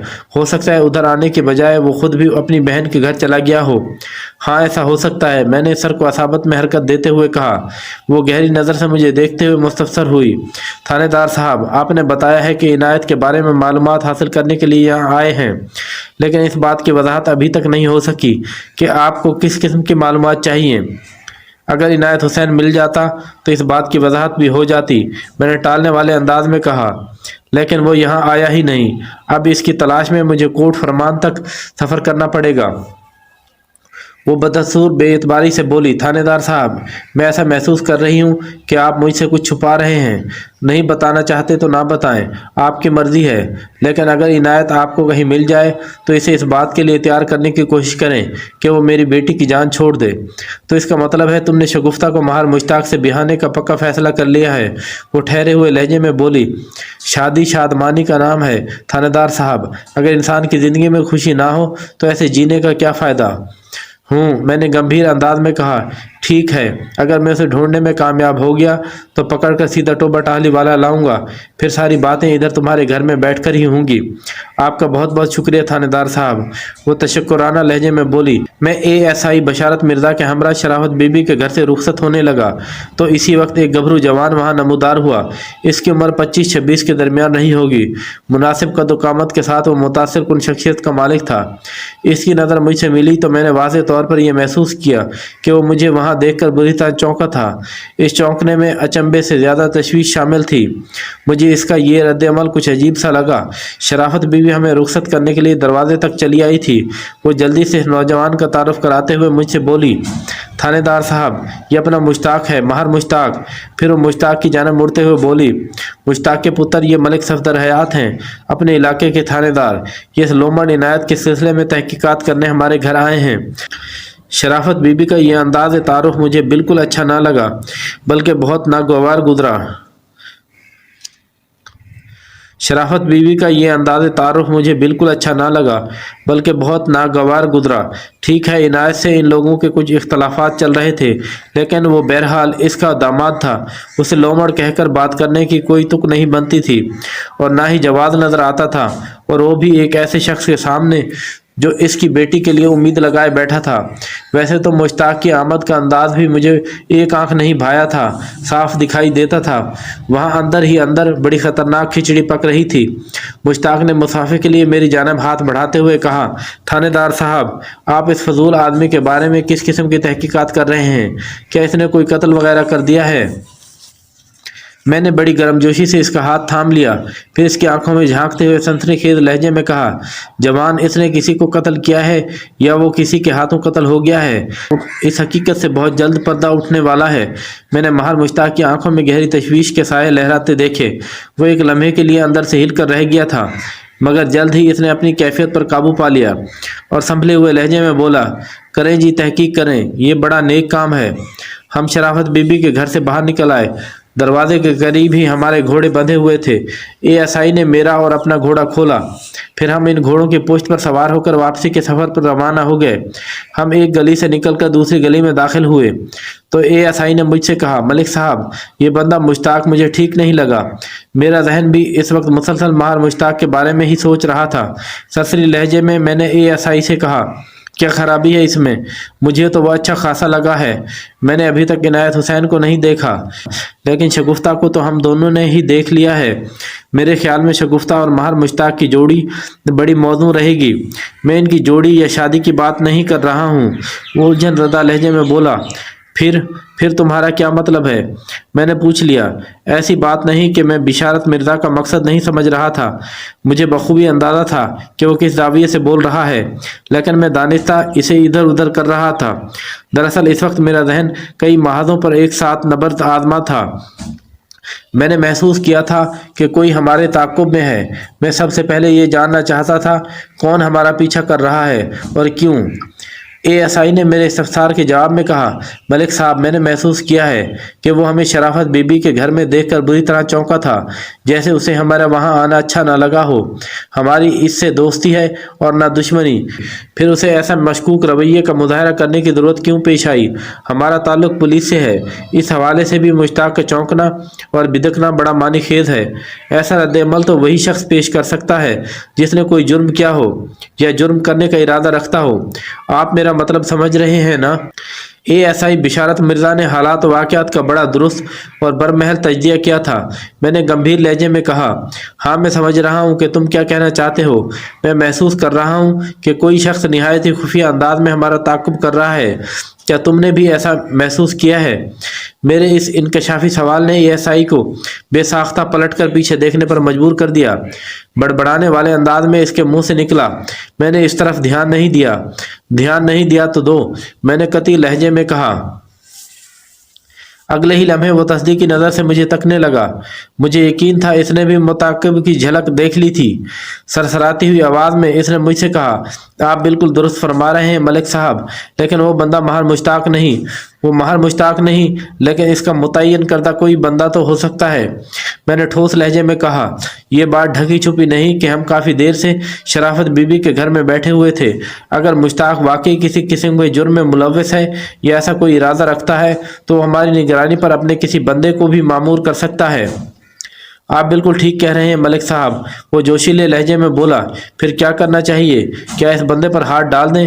میں نے سوچ میں ڈوبے ہوئے لہجے میں جواب دیا، میرا خیال ہے اس متعاقب کو اپنے پیچھے لگا کر ٹوبہ ٹاہلی والا سے باہر لاتے ہیں، پھر اس کا مزاج بھی دریافت کر لیں گے۔ ASI نے میری تجویز سے اتفاق کیا، لیکن ہم جیسے ہی گاؤں کے حدود سے باہر نکلے متعاقب غائب ہو گیا۔ ہم نے کسی بہانے سے اپنے گھوڑوں کو روکا اور یہ ظاہر کرنے کی کوشش کی جیسے ہم اپنا گھوڑا بدلنے کا ارادہ رکھتے ہیں، لیکن ہم اس توسط سے نامعلوم متعاقب کا جائزہ لینا چاہتے تھے، مگر ہمیں اپنے مقصد میں کامیابی حاصل نہ ہوئی۔ دور دور تک مذکورہ متعاقب کے آثار دکھائی نہ دیے۔ ASI نے مشورہ دینے والے انداز میں کہا، کیا خیال ہے ملک صاحب، واپس چل کر اس پر اسرار پیچھا کرنے والے کا کھوج لگائیں؟ اس کا کوئی فائدہ نہیں ہوگا۔ میں نے سرسری انداز میں کہا، مجھے نہیں امید کہ وہ اب ہمارے ہاتھ آئے گا۔ ASI نے کہا، مجھے پورا شک ہے وہ بندہ مشتاق ہی کا بھیجا ہوا ہے۔ میں بھی کچھ ایسا ہی محسوس کر رہا ہوں۔ میں اس بندے مہر مشتاق کی خفیہ نگرانی کرانا چاہتا ہوں تاکہ پتہ تو چلے وہ کس کماش کا شخص ہے اور اس کے ارادے کیا ہیں۔ آپ فکر نہ کریں ملک صاحب، وہ کسی فوری خیال کے تحت بولا، یہاں ٹوبہ ٹاہلی والا میں میرے ایک دو جاننے والے ہیں، میں ان سے کام لے کر مہر مشتاق کے بارے میں مفید معلومات حاصل کر سکتا ہوں۔ آپ کہیں تو ابھی چلتے ہیں، ابھی واپسی کا رخ کرنا مناسب نہیں ہوگا۔ میں نے حتمی لہجے میں کہا، میں یہ کام تمہارے ذمے لگاتا ہوں، تم کل سے اس مشن پر لگ جاؤ۔ تم اور دو ہوشیار قسم کے کانسٹیبل یہاں لے آؤ، لیکن خیال رہے کہ تمہیں یہ کام سادہ لباس میں رہتے ہوئے کرنا ہے تاکہ یہاں کسی کو پولیس کی سرگرمی کا احساس نہ ہو۔ تم اپنے قابل بھروسہ جاننے والے سے ملو اور اپنے مطلب کی باتیں جاننے کی کوشش کرو۔ اس کے ساتھ ہی اپنے ساتھ لائے ہوئے کانسٹیبلز کو خصوصی ہدایت دے کر مہر مشتاق کی خفیہ اور محتاط نگرانی پر مامور کر دو۔ مجھے بہت جلد حوصلہ افزا نتائج چاہیے۔ آپ فکر نہ کریں ملک صاحب، وہ اپنے سینے پر ہاتھ مارتے ہوئے بولا، میں کل ہی اس مشن پر جت جاتا ہوں۔ بہت جلد آپ مجھے اس محاذ پر سرخرو ہوتا دیکھیں گے انشاءاللہ، میں نے یقین بھرے لہجے میں کہا۔ اس کے بعد ہم اپنے گھوڑوں پر سوار ہوئے اور ٹوبہ ٹاہلی والا سے موزہ سودنا کلا کی جانب سفر شروع کر دیا۔ مغرب کی اذان سے قبل ہم تھانے پہنچ گئے۔ آئندہ روز ASI کو ٹوبہ ٹاہلی والا بھیجنے کے بعد میں خود کوٹ فرمان کی طرف روانہ ہو گیا۔ میرے ساتھ حوالدار خوشبخت خان بھی تھا۔ دراصل خوشبخت بھی کوٹ فرمان ہی کا رہنے والا تھا اور وہاں کے ایک ایک بندے سے بخوبی آشنا تھا، اسی لیے میں نے خاص طور پر اسے اپنے ہمراہ کر لیا تھا تاکہ کسی معاملے میں کوئی دشواری پیش نہ آئے۔ کوٹ فرمان اور سودرا کلا میں کم و بیش 4 میل کا فاصلہ حائل تھا اور یہ گاؤں ہمارے تھانے سے شمال میں واقع تھا۔ ہم 10 بجے کے قریب کوٹ فرمان پہنچ گئے۔ خوشبخت مجھے سیدھا شکور کے دروازے تک لے گیا اور میرا اشارہ پاتے ہی اس نے دروازے پر دستک بھی دے دی۔ شکور کوٹ فرمان کا ایک چھوٹا زمیندار تھا اور رشتے میں وہ ہمارے مطلوبہ بندے یعنی عنایت حسین کا بہنوئی تھا۔ اس کی 5 اولادیں تھیں اور وہ طویل عرصے سے یہاں رہ رہا تھا۔ حوالدار خوشبخت کی رپورٹ کے مطابق شکور ایک امن پسند اور صلح جو شخص تھا، لڑائی بھڑائی اور فتنہ پروری کے کاموں سے ہمیشہ دور رہنے کی کوشش کرتا تھا۔ غلام لوہار کی زبانی مجھے پتہ چلا تھا کہ عنایت نے سودنا کلا چھوڑنے سے 2-3 روز قبل اپنے باپ کرامت حسین کو کوٹ فرمان بھیج دیا تھا کہ چند روز اپنی بیٹی سورا کے پاس رہ آئے۔ عنایت کے بارے میں عمومی رائے یہ تھی کہ وہ مکان اور زمین کی فروخت کے بعد اپنے سسرال کو پیارا ہو گیا ہوگا، اسی لیے میں نے سب سے پہلے ٹوبہ ٹاہلی والے کو چیک کیا تھا، لیکن عنایت کی وہاں موجودگی کے آثار نہیں ملے تھے۔ دستک کے جواب میں ایک 12-13 سالہ بچے نے دروازہ کھولا۔ وہ خوشبخت کو دیکھتے ہی پہچان گیا۔ اتفاق سے اس وقت شکور گھر پر موجود تھا۔ جلد ہی ہم اس گھر کی بیٹھک میں بیٹھے شکور اور اس کی بیوی کو اپنی آمد کی غرض و غایت بتا رہے تھے۔ उन्होंने पूरी तवज्जो से मेरी बयान करदा कहानी सुनी और हक्का बक्का रह गए। शकूर ने हैरत भरे लहजे में कहा, चाचा करामत तो एक तवील अरसे से हमारे घर नहीं आया, हालांकि मेरी तो ये हमेशा ये ख्वाहिश रही है कि वो इधर ही ठहर जाए, बुढ़ापे में बहू के हाथों अपनी मिट्टी खराब ना कराए, लेकिन वो सुनता ही नहीं। इसने हमेशा यही कहा है कि बेटी के दर पर पड़े रहना अच्छा नहीं लगता। वो लम्हे भर को सांस लेने के लिए मुतवक्किफ हुआ, फिर इजाफा करते हुए बोला, और ये आपने इनायत की भी बड़ी खूब कहानी सुनाई। हमें इस बारे में कुछ खबर नहीं कि इनायत ने अपना घर बार फरोख्त कर दिया है। आपकी बात पर यकीन कर रहा हूँ, लेकिन मेरे ख्याल में इनायत ने ज़मीन बेचकर ज़िंदगी की सबसे बड़ी गलती की है। ज़मींदार तो ज़मीन को फैलाने बढ़ाने के चक्कर में रहता है, और वो, इसने जुमला अफसोसनाक अंदाज में अधूरा छोड़ा और नफ़ी में गर्दन झटकने लगा। मैं अपनी कहानी में इन्हें यह भी बता चुका था कि इनायत की तलाश में मैं टोबर टहली वाला की खाक छान चुका हूँ। इसी तनाजुर में सुगरा बीबी ने कहा, अब्बा जी यहाँ नहीं पहुँचे और इनायत उधर टोबर टहली वाला में नहीं गया, तो फिर ये दोनों कहाँ गायब हैं? यही बात मेरी समझ में नहीं आ रही। मैंने उलझन भरे लहजे में कहा, मुझे तो कोई और ही चक्कर लग रहा है। सुगरा ने तशवीश भरे लहजे में कहा। मैं इसकी तरफ मुतवज्जा हो गया और पूछ लिया, कैसा चक्कर? ये शराफत बीवी बड़ी बदमाश औरत है। इसने नफरत भरे लहजे में कहा, जो औरत अपनी बेटी का घर बसने ना दे वो कुछ भी कर सकती है। मुझे शक है इसने इनायता और अब्बा जी को कहीं गायब किया है। सुगरा दूर की कौड़ी लाई थी। मैं गुज़िश्ता रात शराफत बीबी से एक भरपूर मुलाकात करके आया था। मुझे भी वो खासी तेज़ तरार और मौका परस्त लगी थी, लेकिन वो अपने समधी और दामाद को कहीं गायब भी करवा सकती है, इस बारे में मैंने नहीं सोचा था। अलबत्ता मैंने ये वाज़ेह तौर पर महसूस कर लिया था कि वो शगुफ्ता को इनायत से तलाक दिलवाकर महर मुश्ताक से बहाने की ख्वाह थी। सुगरा चूंकि शगुफ्ता की नंद थी, इसलिए इसकी सोच का दाविया कदरे मुख्तलिफ था। मैंने इसका मौक़िफ़ जानने के लिए पूछ लिया, क्या वो इतना बड़ा कदम उठा सकती है? मेरा इशारा शराफत बीबी की तरफ था। वो जहन में बुझे हुए लहजे में बोली, थानेदार साहब, आप इस मक्कार औरत की चालबाजियों से वाकिफ नहीं हैं। वो सिर्फ नाम की शराफत बीबी है। इसने ज़रा तवक्कुफ करके कानों को हाथ लगाया और बोली, अगर वो वाकई भली मांस और शरीफ औरत होती तो बेटी के घर का सुकून बर्बाद करने की कोशिश कभी ना करती। इनायत के घर में शगुफ्ता को आखिर तकलीफ ही क्या है? लेकिन माँ इसके कान भरती है कि अपने खामद को तंग करो ताकि वो बूढ़े अब्बा जी को घर से निकाल दे। आप खुद बताएं थानेदार साहब, अब्बा जी इस उम्र में कहाँ जाएं? आप जानते हैं बुढ़ापे में इंसान बड़ा चिड़चिड़ा और तनकीदी हो जाता है। अब्बा जी की हमेशा ये आदत रही है कि वो कोई गलत बात देख सकते हैं और ना ही बर्दाश्त कर सकते हैं। शगुफ्ता की जो हरकतें और लक्षण हैं वो अब्बा जी को अच्छे नहीं लगते। वो उसे गाहे बगाहे रोकते टोकते रहते हैं और यही बात उसे मंजूर ना थी, इसीलिए आए दिन घर में फसाद डालकर वो मैकी चली जाती है। मैंने अब्बा जी की मिन्नत की है कि वो हमारे पास आ जाएं, लेकिन वो ये बात मानने को तैयार नहीं है। आपको तो पता नहीं ये शराफत बीबी कितनी कमीनी औरत है। वो हर बार इनायता से यही मुतालबा करती है कि वो अब्बा जी को घर से बाहर करे, फिर शगुफ्ता इसके घर में कदम रखेगी। इनायता इनसे झूठा सच्चा वादा करके बीवी को घर ले आता है, लेकिन बताएं वो बाप को कैसे घर से निकाल दे? वो बाप जिसके साए में हम पल बढ़कर बड़े हुए हैं। इसने खुद को भूखा रखकर हमारे पेट भरा है। वो खुद कड़ी धूप में जला होगा, लेकिन गर्म हवा का एक झोंका हम तक नहीं पहुंचने दिया। हमारी माँ छोटी सी उम्र में हमें छोड़कर अल्लाह को प्यारी हो गई थी। अब्बा जी ने हमें माँ बनकर पाला है और एक बाप बनकर परवान चढ़ाया है। ऐसे सायादार दरख्त को कोई कैसे काट कर फेंक सकता था? वो खासी जज्बाती हो रही थी और मैंने इसके बयान में किसी किस्म की मुदाखलत डालने की कोशिश नहीं की ताकि इसके दिल का गुबार धुल जाए। पता नहीं कब से इसने ये तूफान अपने सीने में बांध रखा था। थोड़े वक्फे के बाद वो दोबारा गोया हुई। अब वो काफ़ी हद तक संभल चुकी थी। इसकी आवाज़ में एक ठहराव सा आ गया था। वो मुझसे मुखातिब होते हुए बोली, थानेदार साहब, मैंने इनायता को बहुत समझाया है कि शगुफ्ता जब इसके घर में नहीं बसना चाहती तो लानत भेजे इस पर। हम किसी अच्छी और भली मांस लड़की से खुद इसकी शादी कराएंगे। औलाद हो जाए तो इस रिश्ते को तोड़ना मुश्किल हो जाता है। इनके साथ तो ऐसा कोई मसला भी नहीं, मगर इनायता मानता ही नहीं।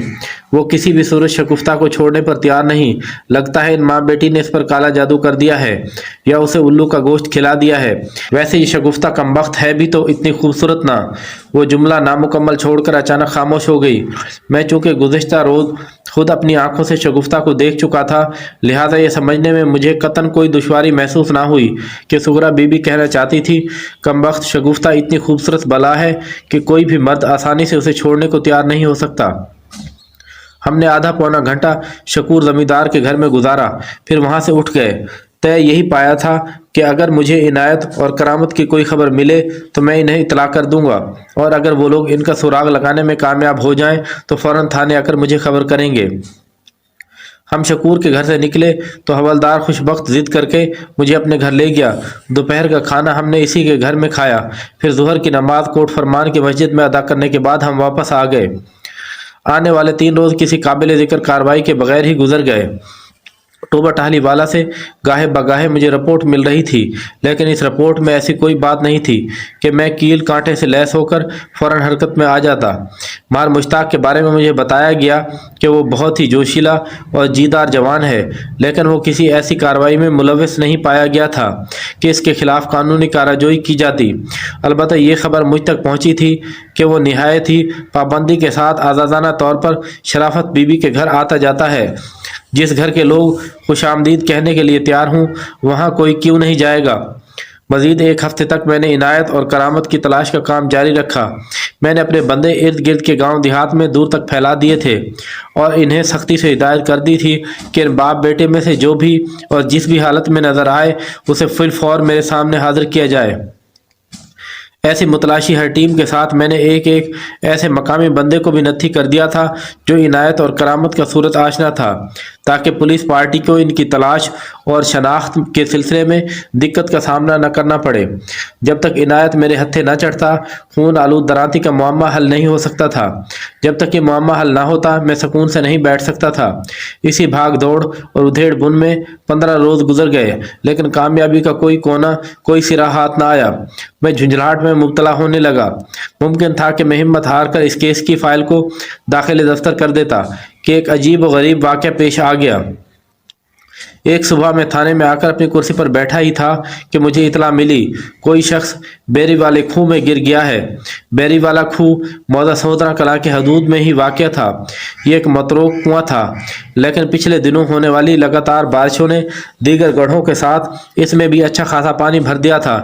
किसी शख्स के मतरूक कुएं में गिरने की खबर खासी सनसनीखेज थी। चुनाचा मैं हवलदार खुशबख्त और 2 कांस्टेबल्स को साथ लेकर फौरन जाए हादसा पर पहुंच गया। मौके पर लगभग दर्जन भर अफराद जमा थे। हमारी आमद के साथ ही जाए हादसा पर लगी भीड़ छट गई। मैं कुएं की मुंडेर पर पहुंचा और अकड़ों बैठकर अंदर झांका। कुएं के अंदर खतरनाक हद तक बरसाती पानी मौजूद था और इस पानी में कोई शय डूब उभर रही थी।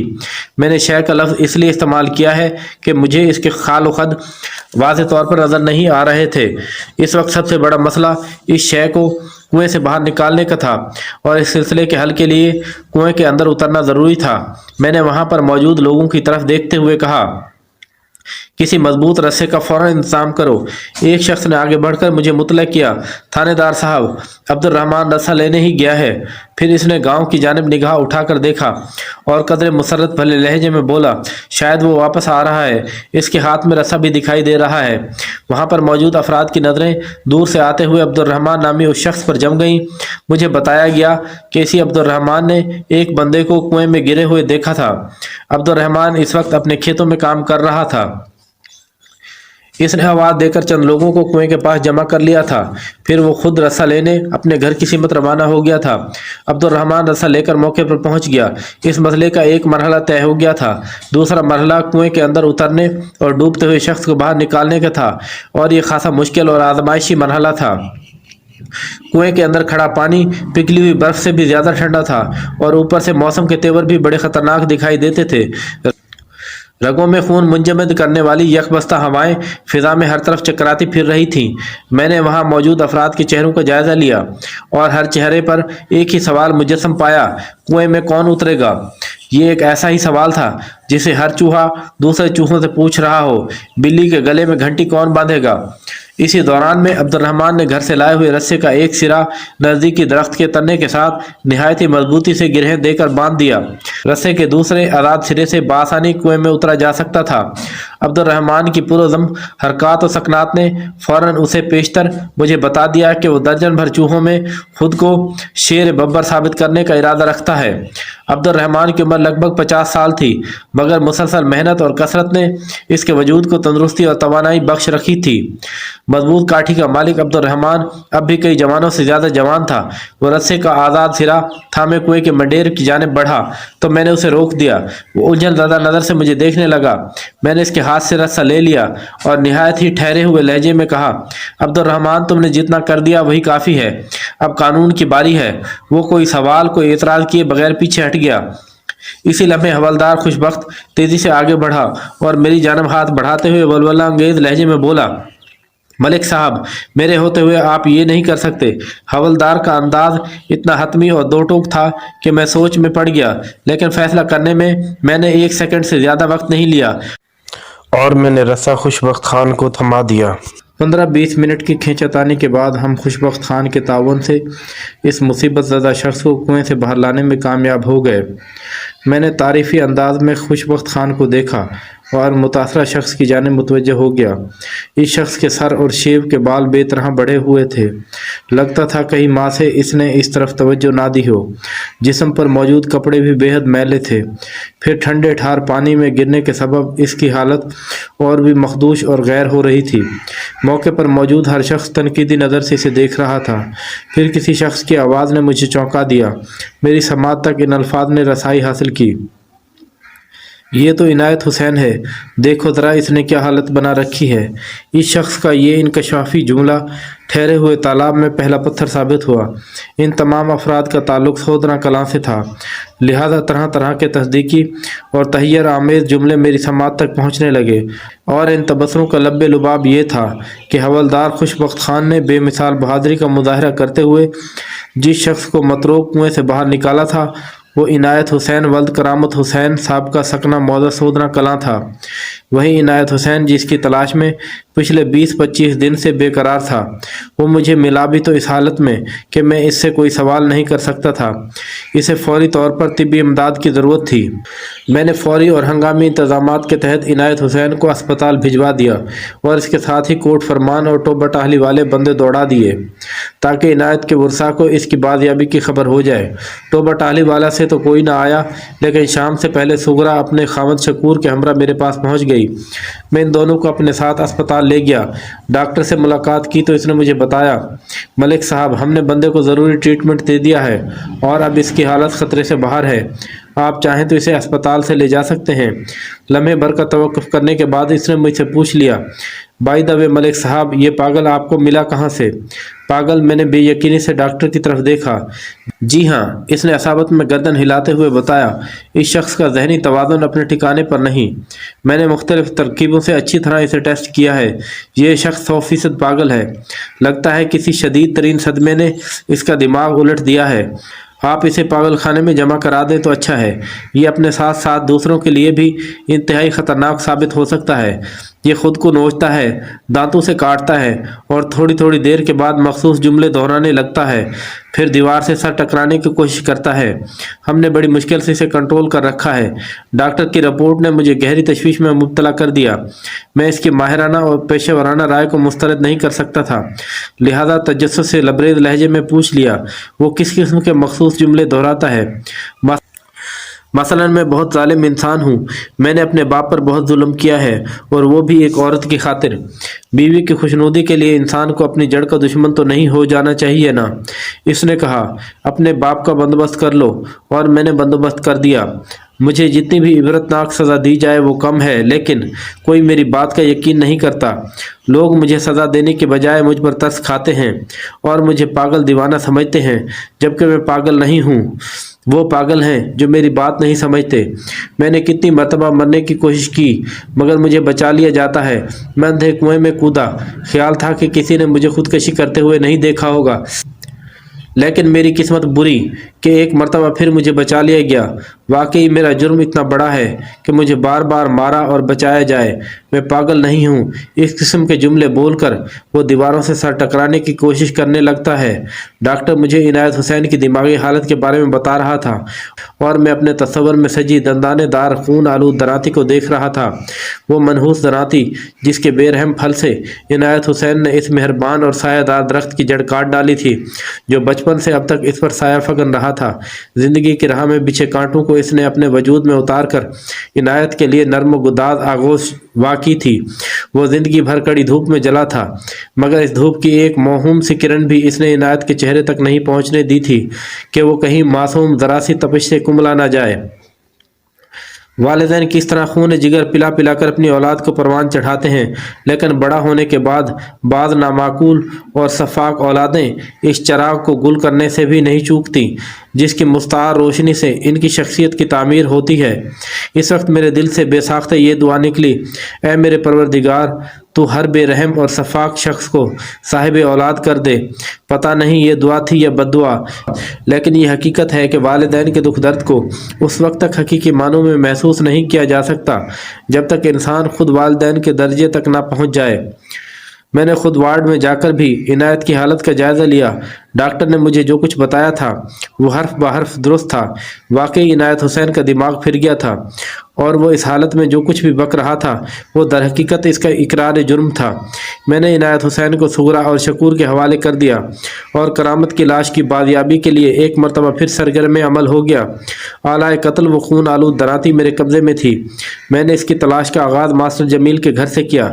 پچھلی مرتبہ جب میں یہاں آیا تھا تو سوچ بھی نہیں سکتا تھا کہ ماسٹر جمیل کو ملنے والی درانتی کتنی افسوسناک اور گمبھیر کہانی کو جنم دے گی۔ ماسٹر کے گھر کا جائزہ لیتے ہوئے میں مکان کے عقبی حصے میں بھی گیا تھا جدھر تنور اور مویشیوں کی کنڈلی بنی ہوئی تھی۔ اس حصے کا معائنہ کرتے ہوئے مجھے عجیب سا احساس ہوا تھا۔ اس وقت میں اپنے اس احساس کو کوئی نام نہیں دے سکا تھا، لیکن اب میرا ذہن چیخ چیخ کر مجھے مطلع کر رہا تھا کہ مکان کے اس حصے میں کرامت حسین کی لاش کو تلاش کرنا چاہیے۔ میں بڑی پیشہ ورانہ باریکی سے ایک ایک شے کو کھوجتا ہوا بالآخر اس کونے تک جا پہنچا جہاں خشک لکڑیوں اور اوپلوں کا ایک بڑا ذخیرہ موجود تھا۔ میں نے ان اوپلوں اور لکڑیوں کو ہٹوا کر زمین کا معائنہ کیا تو یہ دیکھ کر چونک اٹھا کہ وہاں ایسے آثار موجود تھے جیسے وہاں کی زمین کو کھود کر دوبارہ بھرا گیا ہو۔ میرے لیے اتنا اشارہ ہی کافی تھا۔ میں نے اپنے ساتھ لائے ہوئے بندوں کو حکم دیا کہ وہ بڑی احتیاط کے ساتھ وہاں کھدائی شروع کریں۔ میرے یہ فیصلہ بہت سود مند ثابت ہوا۔ ابھی ان لوگوں نے زمین کو 1.5-2 فٹ گہرائی تک ہی کھودا تھا کہ کرامت حسین کی لاش جلوہ افروز ہو گئی۔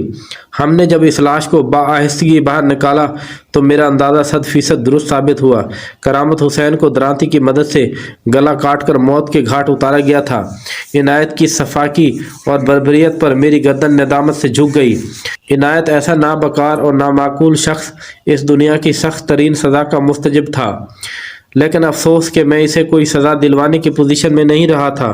بعض معاملات میں دست قدرت اتنی صورت سے حرکت میں آتا ہے کہ دنیاوی قانون و قاعدے حیرت سے آنکھیں پھاڑے دیکھتے رہ جاتے ہیں۔ اس ذات پاک نے عنایت کو ایسے عبرتناک عذاب میں مبتلا کر دیا تھا کہ دیکھنے والوں کے لیے ایک زندہ سبق تھا۔ ڈاکٹر نے مجھے بڑے ٹھوس الفاظ میں باور کرا دیا تھا کہ عنایت کا پاگل پن عارضی اور قابل علاج نہیں تھا۔ وہ جب تک بھی زندہ رہتا اسے اسی طرح خود کو نوچنا اور کھسوٹنا تھا، اور کوئی شخص یہ نہیں جانتا کہ وہ کتنے عرصے تک زندہ رہے گا سوائے اس قدرت کے۔ قدرت جب براہ راست کسی شخص سے انتقام لینے پر آتی ہے تو ایسے ہی دیدہ عبرت تماشا دیکھنے کو ملتے ہیں۔ کہانی کے اختتام پر ایک دفعہ پھر آپ دوستوں سے گزارش ہے کہ ایز اے نیو یوٹیوبر ہماری سپورٹ کریں اور ہماری ویڈیو کو لائک اور چینل کو سبسکرائب کریں۔